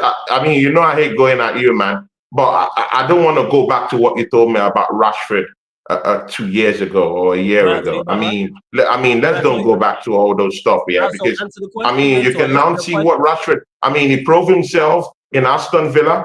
He proved people wrong, and most Manchester United fans wrong. He's now proving people wrong in Barcelona. I think he's going to smash up to 20 at Barcelona this coming season. How about that? But so let's be very careful when we talk about this signings. You don't have the structure to cope with Garnacho. It doesn't mean on a Chelsea shirt he's not going to cook. So I'll ask you the question again, because I'm just going to keep asking you. If he joins Chelsea, scratch that. When he joins Chelsea, is he their worst attacker talent-wise? Simple question. Yeah. You're a wise guy when you bring in all these permutations, and I give you that. I mean, you can have that. About the talent of the player. I got one for you, Tony. No, I hear you. No, I completely hear you. You're correct in that. I got one for you. If Eze joins Arsenal, is he one of your best attackers? Yes. Okay, cool. So why is that so much easier to answer than the Garnacho to Chelsea? Because Eze comes with a certain set of skill set that I believe that most players in my team doesn't have. So it's a skill set thing. All right, cool. So it's a skill set thing. Do you think Garnacho is going to do well at Chelsea when he joins? And again, you're not listening to what I'm saying. He has the structure in Chelsea. In Manchester United, he doesn't have that structure. Bro, your defense is still crap. We're still fighting about what midfield you're going to churn out in the next game. Bro, even you don't know the mid. Bro, you still have a little problem right now. You don't know the midfield this manager is going to churn out in the next game against Arsenal. Bro, the structure isn't there. You still even have problems in your defense, to be very sincere with you. And you know what? I even think the manager even has a more bigger job right now that he has Zexi down there. He now has Sesko, who I think is a player that he might not even play directly. He might want to use him in every single point, apart from being in as a point man, because he might have ideas of using Sesko just the same way they're using him in Leipzig, where he has to do all the whole dirty work and bring in Openda into the whole game. So I don't know how Amorim wants to use him, but it's in Sesko's wheelhouse. But again, you have Mbeumo, you have Sesko, you have Cunha. We still have to think about how you're going to use all of them. You have to know about the changing dynamics in this guy. Who is going to come out for who? Who is going to play? So we still have that problem brewing. We don't have a structure. Your midfield is still bereft of ideas. We don't know where they're going to put Ugarte. We don't know where he's going to play next. You still have Casemiro in your team. Bro, there's a lot of problems in your team. And for me, I would just say, Garnacho, run out of that football club as fast as you can. Run away. Run away. 30 million for it. Bro, run away. Run to Chelsea. It doesn't matter. Just run away. Even if they're not going to pay you your full money in, run away from that football club. In Chelsea, you have a structure. You have where to run to. You have where to hide. And you have room to improve.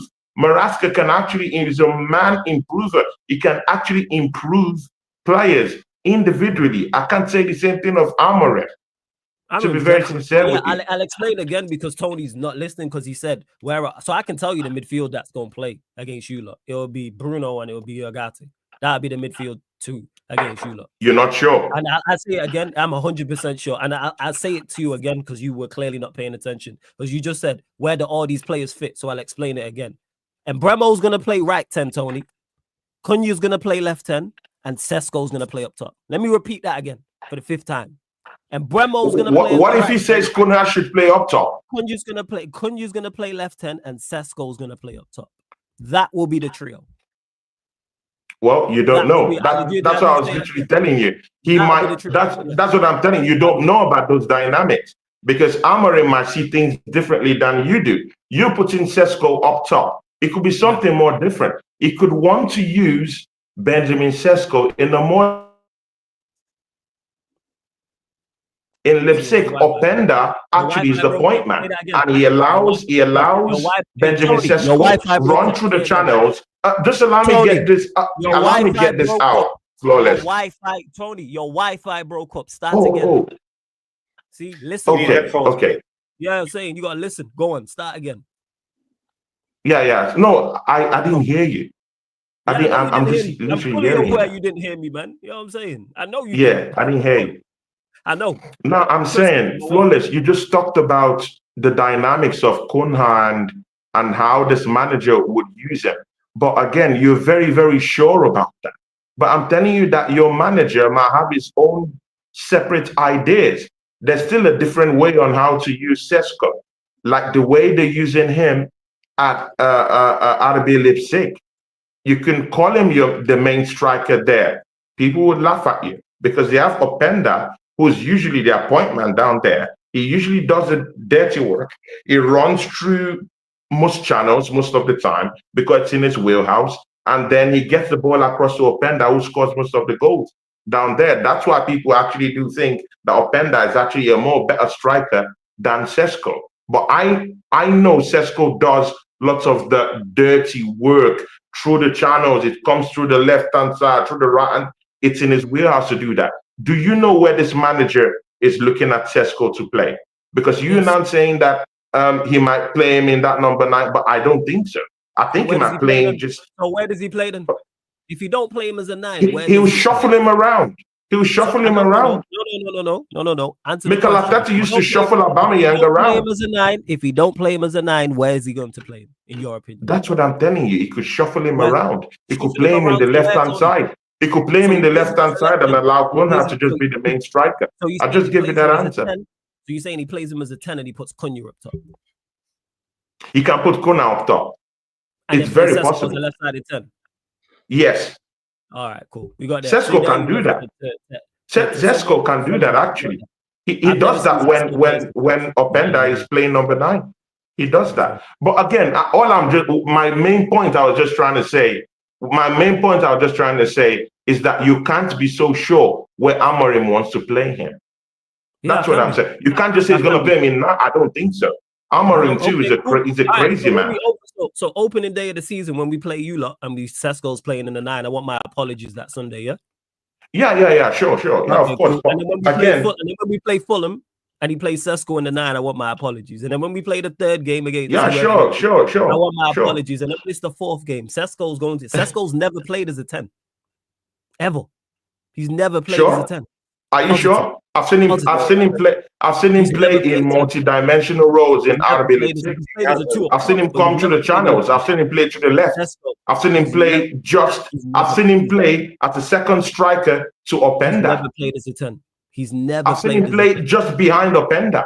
He's never played as a 10. Second striker. How often do you watch RB Leipzig games?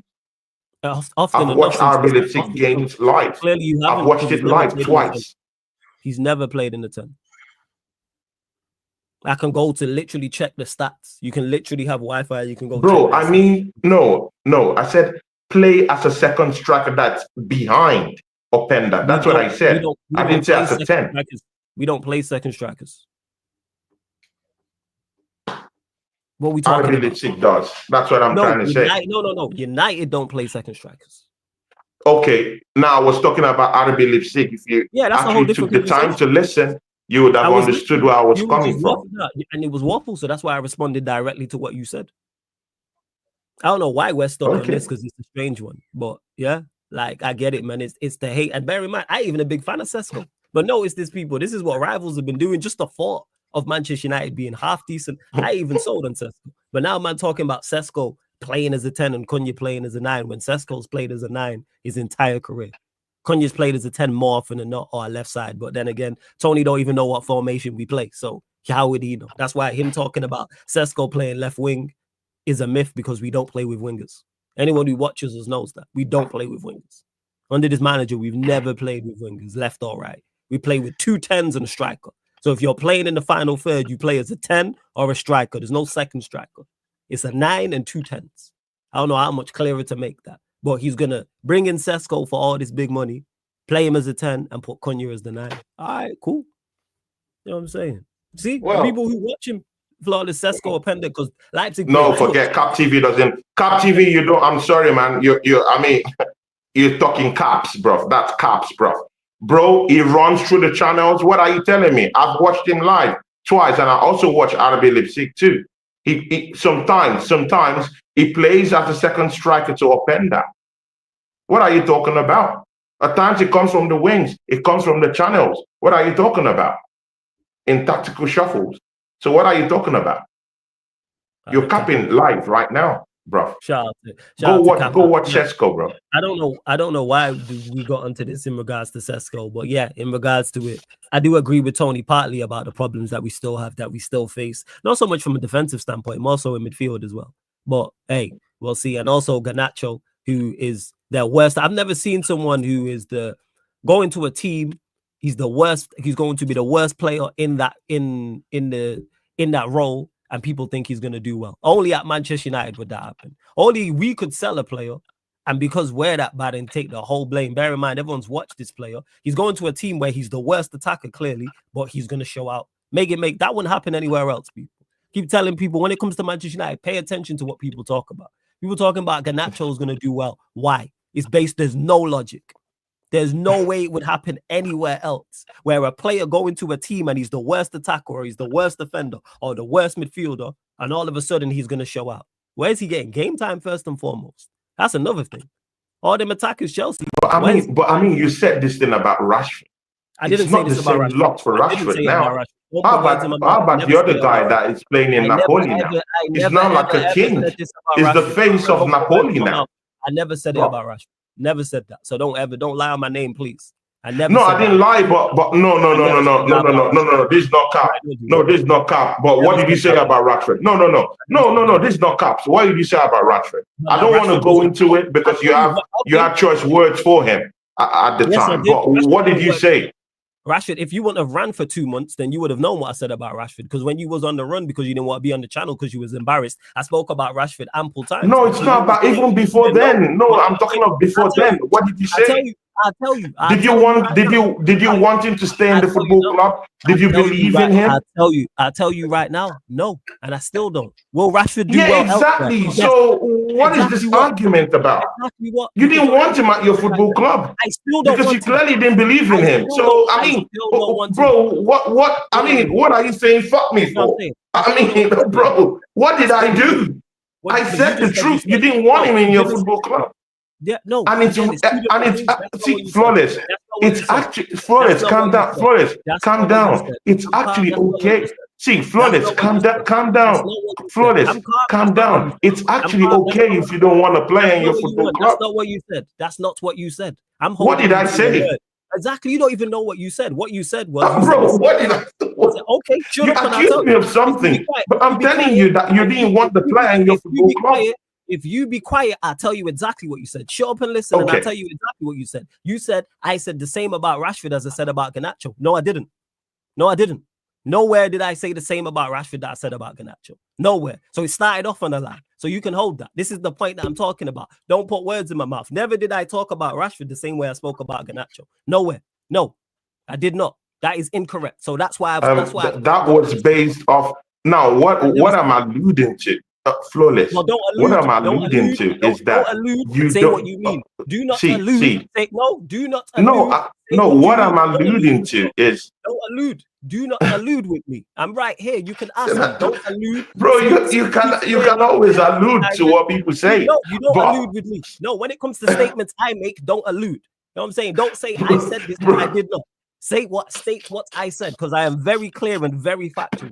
Don't do that with me. What are we talking about here? Don't allude with me. Don't bro, presume. say don't allude. Don't allude. Don't think I think you said this. I'm right here. How about you ask me? Huh? Ask me. But bro, no, but seriously, this is what I meant. That's incorrect. So all right, cool. Go. Flawless. People, you have to respect Flawless Gangster, man. I mean, people, I'm the only one that can, floss him like this and make him, look like this. But you know what? Yeah, Tony, yeah. What was Flawless's original question to start all of this off? Bro, I don't know. I don't know where we are. Listen, you just seriously, I don't know. The question was, what do you think about Baleba or the links to Baleba? Nah, don't see. I didn't even ask. We were talking about. I mentioned Baleba. He didn't ask of that. Garnacho. I didn't ask, and I started talking about Garnacho, and then he said about the Baleba. Oh, he doesn't even know the question. I mean, we're all in the same. I didn't see. He wanted to be the good shit, but he ends up being. Oh my crazy. You know what's crazy? Even Duncy doesn't even know what he's talking about. There was no question to Duncy. There was no question. I didn't ask him a question. There was no question. Oh my days! We're all in the same, bro. We're all in the same pond. Shit, guy to Chelsea, running from Man United. What it was two things that he said, Duncy. It was one about Garnacho being where it stemmed from, because he tried to dodge the question, and we got there and about Garnacho getting a new lease of life at Chelsea and him doing well there, which I don't understand. He also said Baleba will be a problem at Manchester United, which I also don't understand, which led into the Bruno conversation, which led into Sesko, which led into Embremo, which led into Cunha. Tony clearly don't watch us because he don't even know what formation this manager plays. You clearly don't watch us because this guy was talking about. Bro, why would I? Why would I watch a team that actually came? What was your position last season? Bro, I can't remember. Duncy, what was their position last season? Duncy will tell you. Don, can you help me? They're 15. Position? I mean, constructed. Okay. I mean, watching a team that lost to Spurs in the final in an European final. Come on, man. Come on. Charles Spurs, you have more European trophies than you, man. Come on, as I was saying, and this is a prime example of what I'm talking about. People, you got people talking about stuff they don't know about. You got people talking about stuff that they don't know about. But here we are. You know what I'm saying? See, Flawless, you know what? Yeah, don't get flustered. Yeah, next week, that's when I want you to even get more, bro. You will be aware. By the time we smack you people up next week, I never get up in the Old Trafford. Yeah, never. I mean, you guys like to claim your devils, but when I shut your heaven for the hell of it next week, don't run it. Don't run. If we beat you, don't run either. You know what I'm saying? Bro, you better be ready. Bro, you better be ready. And you know what? Yeah, don't see. I mean, don't see. I mean, I was away. Yeah, I was away. I mean, for a while. Yeah, and I mean, I was so shocked that you didn't really, attack Flawless for their league position and actually losing that, that European Cup to this guy calls me a pussy. To our nasty neighbors down the road. You have to put pressure on him. This season, we have to put pressure on this brother. We need to put pressure on him because me and you can't be here taking our heads off about Arsenal, putting our heads on the line, and then Flawless has a one-way ticket. I mean, he owns the show. I get that, but I mean, bro, I can't stick my neck on the line for this Arsenal team. And Flawless won't stick his. I mean, bro, we literally have to ask him for prediction. Bro, he needs to predict next week when we play against, when they play against Arsenal. Is he putting his head on the line in trying to beat us next week? These are the things I want to hear. People, people in the chat here, are you ready to see Flawless stick his head on the line? How about that, people? Yeah. Flawless, neck on the line, people. Have you asked me? Yeah, like again. Are you gonna beat me next week? Tony did all this waffle. The show's not over yet, so we're gonna get to predictions at the end of the show. When do we not? You know what I'm saying? Bear in mind, this is the guy that ran for 2 months for people that don't know. When Arsenal lost to PSG, this guy disappeared off the channel. Just to clarify, people, go check the playlist. This guy left Dunphy and TJ out here, and now he's talking about this. We've all the smoke. We've all the smoke. Right, Tony, can I ask you a question? If you had earphones, yeah, or you talk less, you naturally listen more. Do you know what I'm saying? All right? Because if you was around for that time and then they go to Timbuktu or wherever the hell you ran away to, you know what I'm saying? Yeah. Guess what? Every single stream you would have heard me call Flawless a pussy. Every single stream. But you say it and then you laugh. You say it and then you smile with him. I mean, you say it and then you give him a brotherly hug. I mean, you see me. When I say those things, I don't give no brotherly hug. I mean, I throw those punches. You know, bro, from the part of town where I come from, when you stab the knife, you twist it. You know, that's how I do. It's like that. But you call him those names and then you hug him and, you know, there's a bromance. There's a, you know, I don't do all that. I don't do all that bromance stuff, bro. When I stab the knife, I twist it. That's how I would do from my block. I don't know about any other person. That's the craziest part about it. Okay. That's the craziest part. I told you, bro, when we stab in with squeeze, I mean, when we stab in with squeeze, we don't do all that, you know, bromance stuff, you know, PO and then you hug him and don't worry, next season everything's up. Bro, you talk to him, you know, then later on in the background, and then you say, hey, Flawless, I'm sorry, you see the boss, you know, but you know, I'm your guy. You know, you can do that, man. Bro, you know how many times I've done that with Flawless when we've had hell of a show? And after, you know, it's all good, it's all love. Come on, man. I told you. But not life. Come on, man. Tony, yo, Tony, I gotta show you something, yeah. Like you said a lot there. I'm trying to break that down, yeah. From my block, right? The one that talks too much is always the one to run away first, and you did that for 2 months. So enough said about that, yeah. For 1 year, and between me and you, we're both boxers, yeah. But it seems like, yeah, I'm a boxer that respects my opponent. You're a boxer that knocks yourself out each and every time because you don't want a blood clot listen and shut your bomber clout mouth, fam. Yeah. So I get what you're saying though, but it is what it is, family. Yeah. Just remember, you said this. You said that I don't fire shots at Flawless, bro. I do that constantly. Like, bro, like we could be talking about, I don't know, let's say the World Cup or a challenge, a qualifier. I always bring up where they finished. I always bring up Tottenham for them. But guess what, bro? Yeah. Guess what? If you was around, you would have scored that. You know what I'm saying? So let's do it this season. Let's do it this season. Let's hold him accountable this season because we let him off so easily last season. Let me off. Yeah, we let you off so easily, bro. You lost to Spurs in an European final, bro. See, I can't believe it. No, don't see. People in the chat, bro. I can't believe it. We Arsenal fans are the most cussed out fans out here, bro. Yeah. But I can't believe, bro. I'm still wrapping my head around it. The way we allow Flawless, you slip through the cracks, bro. We allowed him to slip through the cracks, bro. You lost an European final to a dead team. I thought, don't see. The clarity comes in. Man has a Tottenham shirt down there in the dark, bro. Mate, basically, now I get it. Now I get it. No, don't see. I get it. Don't see. I'm sorry, man.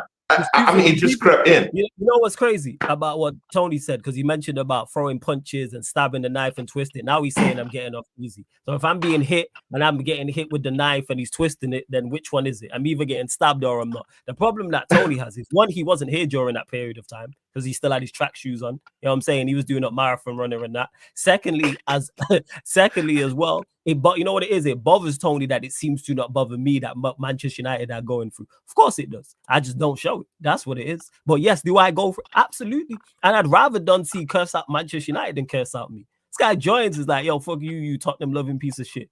Curse Man United. This guy curses me out more personally than he does Manchester United. Let's not do that. I don't get away with nothing. This is a myth that I get away with things. You do it, Tony. Troop says the same thing, and there's a couple others. The chat don't let me get away with shit. When we lost to Spurs in that final, I got cooked the entire 2 weeks. The week of and the next week. Fan calling shows, every show. TJ was here, Don C was here, the chat was here cooking me. How you lose to Spurs 17 years since they last won a trophy, and all this stuff, all the stats. You started Hojlund and Amarim's terrible and you finished 15th on all this time. So I don't know what you want. But to say that they all Premier easy League goals, 40-point party. No, but it changes this season. It changes this season. And see, people in the chat here, this show, I mean, he owes the creative development for this show, but I mean, from my own side, I'm going to make him responsible for this team because me, Don C, and TJ can be taking the whole heat. Yeah. I mean, I'm back now. Yeah, I'm back now. So I'll take any heat. Yeah. So we can't be taking all the heat. And then when it comes to Manchester United and when they lose, I mean, Flawless just slips through the cracks. So, I mean, we're going to be, bro, man, I'm going to be on your case, bro. Okay. Starting from next week. So that's what it is. After we smash you up in Old Trafford for the hell of it. We gonna get to that. Before we get to that, chains and whips. Hit this stuff, yeah. Hit the like chains and whips, people at Old Trafford. Chains and whips. People, smash the like button, man. People, smash the like button. Big show today, man. Flores, thanks, bro. Yeah, man, we ain't done yet. You lot, Tony's my guy. So when you see us arguing, this is just family. Subscribe to his channel, Tony Claude Gunner TV. The link's in the title. The link's not only in the title, it's also underneath in the description. It's also on the featured channel page. Or if you don't want to be lazy, go to Tony Claude Gunner TV. Just go to YouTube, type in Tony Claude Gunner TV, and it will pop up. But the link's in the title. Dunsey, we're gonna go to you since it is gone. Say your last week. I got a question for you, but go. Yo, you on mute, fam? Mike's, yeah. Sorry to partner. Yeah, no stress. Jump out and jump back in. Jump out, jump back in. He'll be live with us. But actually, Tony, since the Premier League does start next weekend, and this is the last show show we'll be doing before it starts. Want to get your top 8, my friend? Don't worry, I'll date it. So your top 8, you can start 8 to 1. So who have you got finishing 8th? Everyone is currently constructed right now, 9th of August, 2025. Top 8. Yeah, so who do you have finishing 8th currently? Damn, top 8. I have a think. Don't worry, have a think. Whilst Tony does that, again, please run up the likes. Did we even hit our like mark? Yes, 98. Oh, geez, 98 likes. Yo, 2 more. Girls up to 100 likes, people. Girls up to 100 likes. And did we even hit the subscriber mark as well? Roll to 16,000 here on the Sarcasm City TV YouTube, people. So yeah, I said 3 top more 8. just before I'm refreshing. So who Aston Villa. Aston Villa is in my top 8. No. Aston Villa is gonna be in. Tony, I need the positions. Positions I'm asking for. Okay, positions. Okay. Positions. Yeah, I'll go to Don C first. Actually, done. We're doing top 8 predictions. 9th of August. Tony, have a think about it. This is in order. So this is 8 to 1. Don C, you got finishing 8th. Oh yeah, I got finishing 8th. But before that, I gotta say apologies for the internet cutting out. Tony was just talking too much waffle. My internet just said, I don't want to be a part of this. I always see, Don C, no problem, man. I'm used to being the one who is whipped. No problem, bro. It's okay. I carry the cross. I carry the cross, bro. No problems, man. Yeah, you got 8 to 1, Don C, and yeah, it's in order. So yeah, you got finishing 8th currently. It's the 9th of August. Yeah,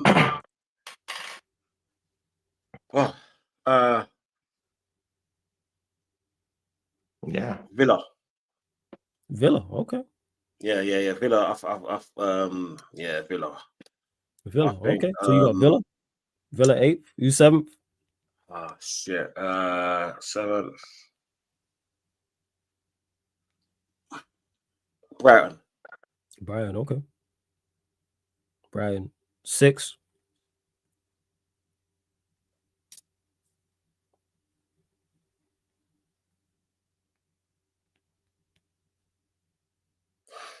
Oh shit. 6 is gonna be Newcastle. Newcastle 6. Okay, first. Juice 8. Isak's still there. Yeah. 5th.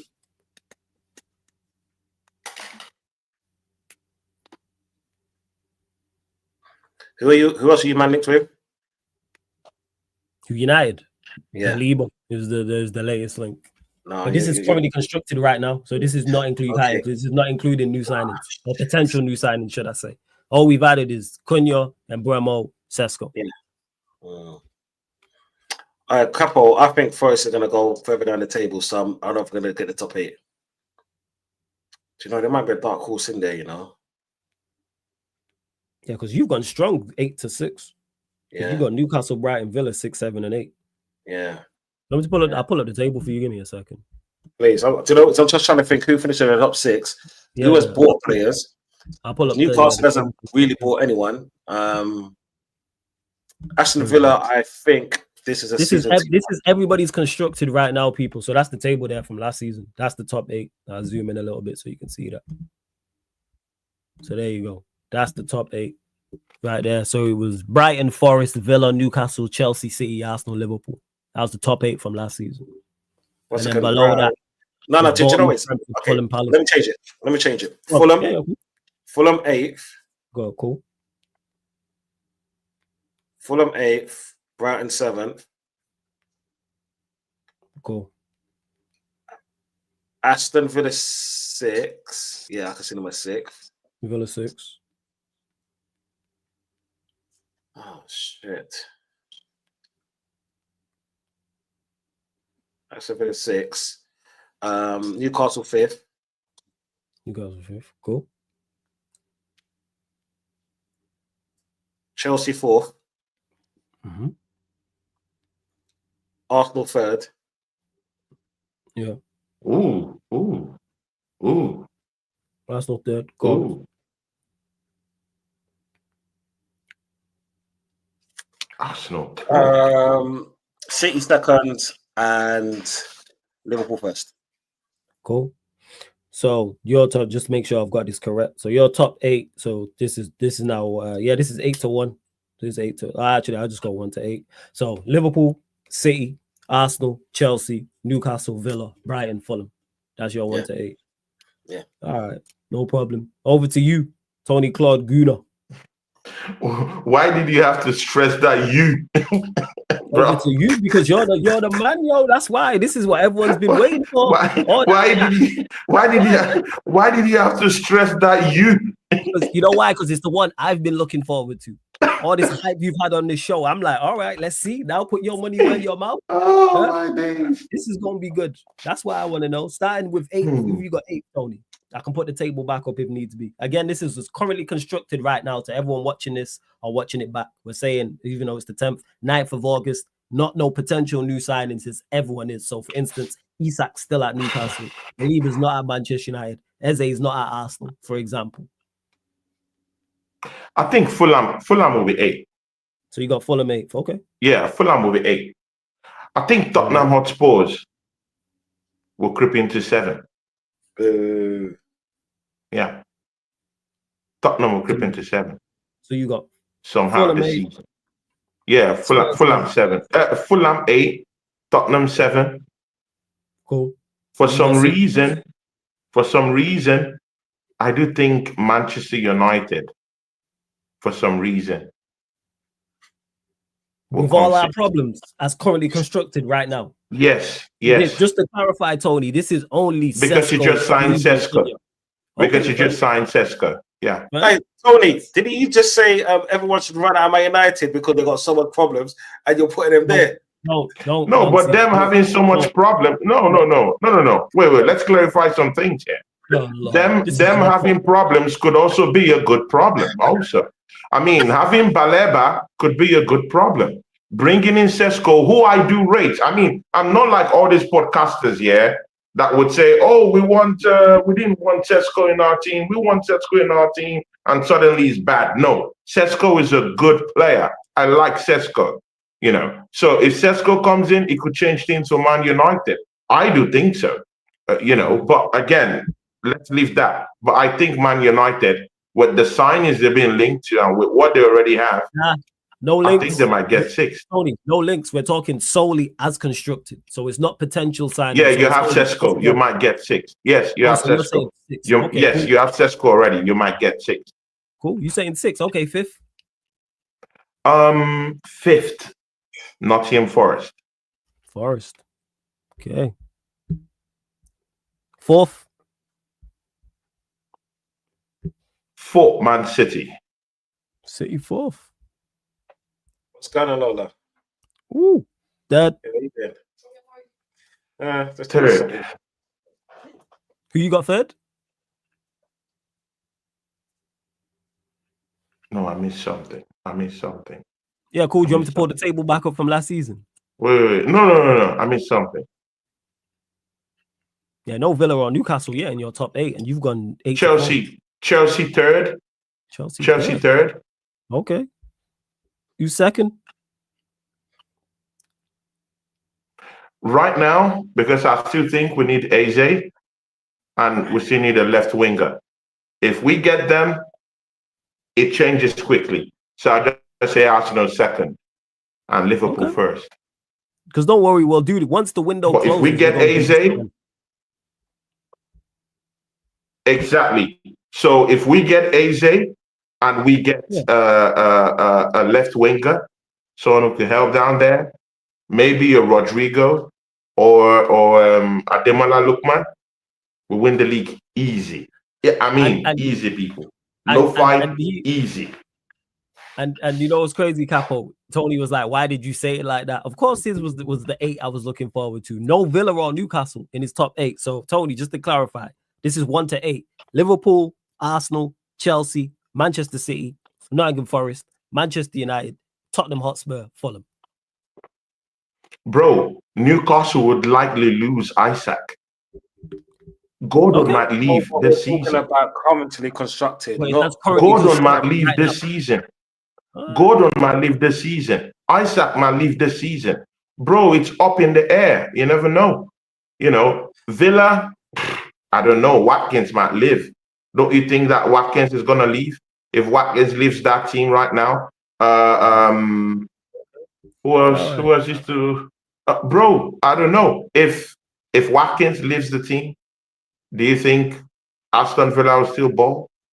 I don't know. It depends, man. But that's why I said it. That's why I said specifically as currently constructed, because things can change. I might change it. When the transfer win. I just need to see more transfer business. Where Newcastle is going to right now, I'm not really sure about it. It could just be real quick. They will be in 10th, 11th this season. Real quick. If they lose Isaac, real quick, you'll be shocked how things will change. And Nottingham Forest already has something good in place going on. So you can't argue with their place in that top 8. I'm not even Manchester United, however, with what they're doing right now, I mean, guys, see people. If Baleba comes in, I mean, forget rivalry. Let's just argue as neutral fans, You have Baleba, big problem to have, but it's also a good problem to have in that Manchester United midfield. You have Ugarte. I don't rate Casemiro no more. You have Bruno. You have Umbuemo. You have Sesko. You have Cunha. People, suddenly that Manchester United team that were cursing at, might pull the punches. You never know. Tony. With incisive signings like that. I mean, you can't tell me that a Baleba or Sesko, who I do now, it could be different for other people. Other people like Flawless, they don't rate Sesko. I rate Sesko because I've watched him and know what he can bring to your team. I rate a Sesko. I rate Umbuemo highly. I do rate a Cunha. So, I mean, this Manchester United team that we're talking about in this light, it could change at the tail end of the transfer window if they bring in a Baleba. Tony, who knows? Tony, he said currently constructed, not what player could come in. Hence, I gave my top 8. That's what I said. Hence, they're in my top 8. So what are you talking about, man? That's why I gave my top 8. Just let it go, man. No. That's waffles, bro. I gave my top 8 already. It means what you just said means nothing. I gave my top 8, and Manchester United is in my top 8, so it doesn't make sense you saying that. I know you want to tie me to the ropes, but bro, man, come on, man, cut me some slack. Come on, bro. Give me some biscuit, bro. Come on, man. Leave me out of it. Huh? I'm hungry. Give me some biscuit. Now you want biscuits. Hey, bro, you know what it is? You're like a cartoon character. I don't know where the fuck you go sometimes, bro. I swear that. Bro, see, yeah, some of the terms I be talking about, yeah, are pure pop culture terms. Did you ever watch 8 Mile before? Yeah. Did you ever watch 8 Mile before? Yeah. You watch 8 Mile, right? Okay. Flawless, did you ever watch 8 Mile before? Of course I've watched 8 Mile. Yeah, you've heard that about this is hungry. Give him some biscuit. Have you heard something like that? Anyway, let's get predictions, please. Don't see what go to you. Manchester, Arsenal. See, man, I use pop culture in most of what I do. Arsenal, I started with pop culture this evening. Yes. Taking Manchester United to the old King Von. I mean, if you've heard about chips, about, whips and chains, clips. See, brother, man, I'm a pop culture fan. So I'm the guy. I'm the guy. When I use the syllables, bro, I'm deadly with it. Deadly with it. Don't see. But what will be more deadly is next week after we beat Manchester United. Smash them up, and pieces them up, burn the place, people. I'm confident about next week. Don't see. How about you? Because it looks like Flawless is now, it wants to get you to take a moral high ground. It's good and okay if Flawless makes you think like, okay, take the higher ground. Don't do like Tony. Can I ask him, please? I want to ask him to know his fault. Because as I'm looking at your face right now, don't see, yeah, you don't want to associate with me right now. I hear you. And you know what, yeah, you could say, right now you could be there and you could say, I'm not black, I'm OJ. Okay, no problem. Okay. But you know what? We're going to win Manchester United next week. Right. Anyways, don't see. As Tony, we can finally get there now. Prediction. Arsenal travel into Old Trafford to take on Manchester United. Your scoreline prediction, please, because this will be the last show we do before the start of the season. So, yeah, talk to us. And people, this show is normally Saturdays, but it'll be Sunday because United face Arsenal on the Sunday next week. Don't see. Floor's yours. Mate, after today, I can't think. Tony just... Yeah, okay, we'll get to this. Tony, big up your wife. She's a very good woman. Very good woman. That's all I'm saying. Very good woman. You know what I'm saying? Jesus Christ.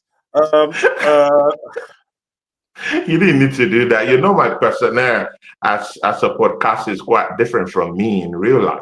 I'm a real different guy in real life. Hey, man. Tony, let him give his prediction. Jesus Christ. We'll talk afterwards, my brother. You see, it's not as clear cut as people think because we haven't really won much when it comes to Old Trafford. No matter what situation Man United is in, it's always going to be a tough game. It's not going to be a stink fest as I would have thought it would have been. But then watching the highlights of Man United game, you haven't really changed much. Gyokeres to score. Do you know what? I'm going to start the season very positive. There we go. Because he's probably going to come with a rant on Friday evening.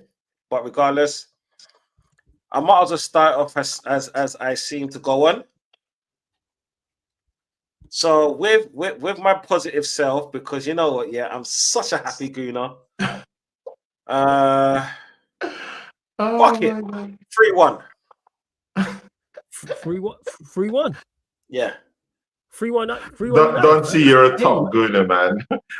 At this point, bro, there's no difference. There's no difference between you and Igar right now, bro. You've been fighting me all truth, bro. Only to say that you're gonna beat Man United by 3-1. Bro, we're the same. Can't you Mate, see it? no, we're not the same. We're Please the- don't say that. I ain't gonna read your face, bro. I ain't no, you know, I'm not like none of them, bro. The only reason why I'm saying that is because, Bro, we're the same. me being a bit more Don't positive. fight it, man. You know what I'm saying? It's like I know what's gonna come afterwards with that. I'm just trying to, you know, be a little bit positive coming to the beginning of the season because there's gonna be a lot of rants coming. So at least try and start off as a high in it. It's more wishful thinking, but you know what? You got to pull it out in the air. You know what I'm saying? Like I said, I don't think it's going to be a draw. It's not. It's not going to stink as people would think it would.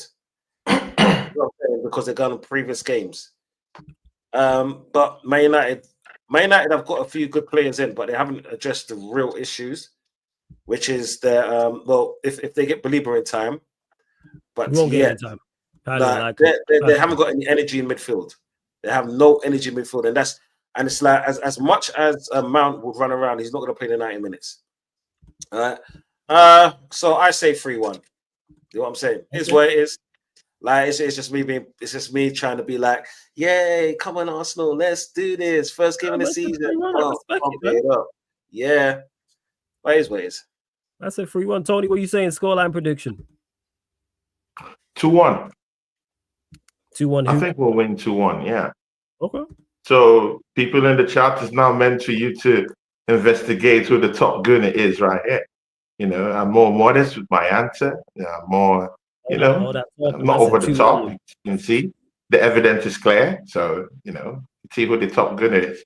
People scratch that, just getting on Dunsee's nerves just a little bit. Hey, mate, see people, 2-1. Bro, you just open your mouth sometimes to get on my nerves, bro. Because half the shit you say, bro, is just out in this world. I swear down, blood.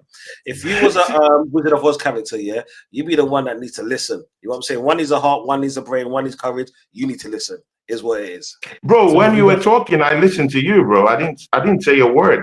But right now you're talking in my own turn, and then you turn back to accuse me that I need to listen. It doesn't make sense. And sincerely, since you want to bring that up, please don't ever bring my wife up on a stream. I would never do that to you, my brother. Yeah. Outside this, I'm a very serious person. When I'm on stream, I have a different personnel. I respect you. Please respect me like that. I beg you. So this is what I'm going to do. 2-1. That's what I would say. Arsenal versus Manchester United at Old Trafford. How about that? 2-1. First. All right, people. We're going to close out. Go to the next stream. Yardman Show, people. So we're going to redirect straight there as well, people. Also, you might have blessed as well. And Don wasn't trying to be Tony disrespectful. He wasn't being disrespectful. Like when he mentioned your wife, he wasn't doing that whatsoever. But you lot, run up the likes, hit the subscribe button, hit the notification bell as well. Shit, over 100 people in there. Big up to you lot, man. And we went over 100 likes as well. I do believe we have set up the redirect as well. Don't forget though, this show, all the other shows on the channel, apart from watch-alongs, fan calling shows, gaming content, the members only Q&A as well, available on all audio platforms as well, Spotify, iTunes, SoundCloud, etc., people. So we literally, like I say, go redirect over to the Yardman Show, which has just gone live now. I'm hoping I've set up that redirect anyway. I really don't, but big up to you lot. Make sure you subscribe to Tony's channel, Tony Claude Gunner TV. Links in the title. I'm sure Tony will be doing previews the entire time throughout the week. He'll be doing previews, and you'll see Arsenal fans over there. You'll see United fans over there as well. So Dunsey saying 3-1. No, Dunsey said 3-1, man. Arsenal. 3-1. Tony saying 2-1. I'm saying this is a tough one still, because we got issues where it is opening day of the season, and Bremo, Cunha, Sesko is a massive improvement. Our midfield is a problem. And you'll have a very good midfield. I do think it won't be as much of a stink fest as I thought it was going to be, because both teams have added quality. But I don't think it's going to live up to the expectation that people expect. I ain't going to lie, 1-1, I think it'll be a draw. I think it goes very similar to the game at Old Trafford last season. Very, very similar to the game at Old Trafford last season. That's what I would say. But all right, we're going to close out. Love to everyone that's locked in. This has been the Manchester United Arsenal pod, Mandem United pod. Going to talk from the Arsenal pod live on the Sarcasm City TV YouTube. Thank you very much for tuning in. Literally see you lot in 2 minutes. Big up.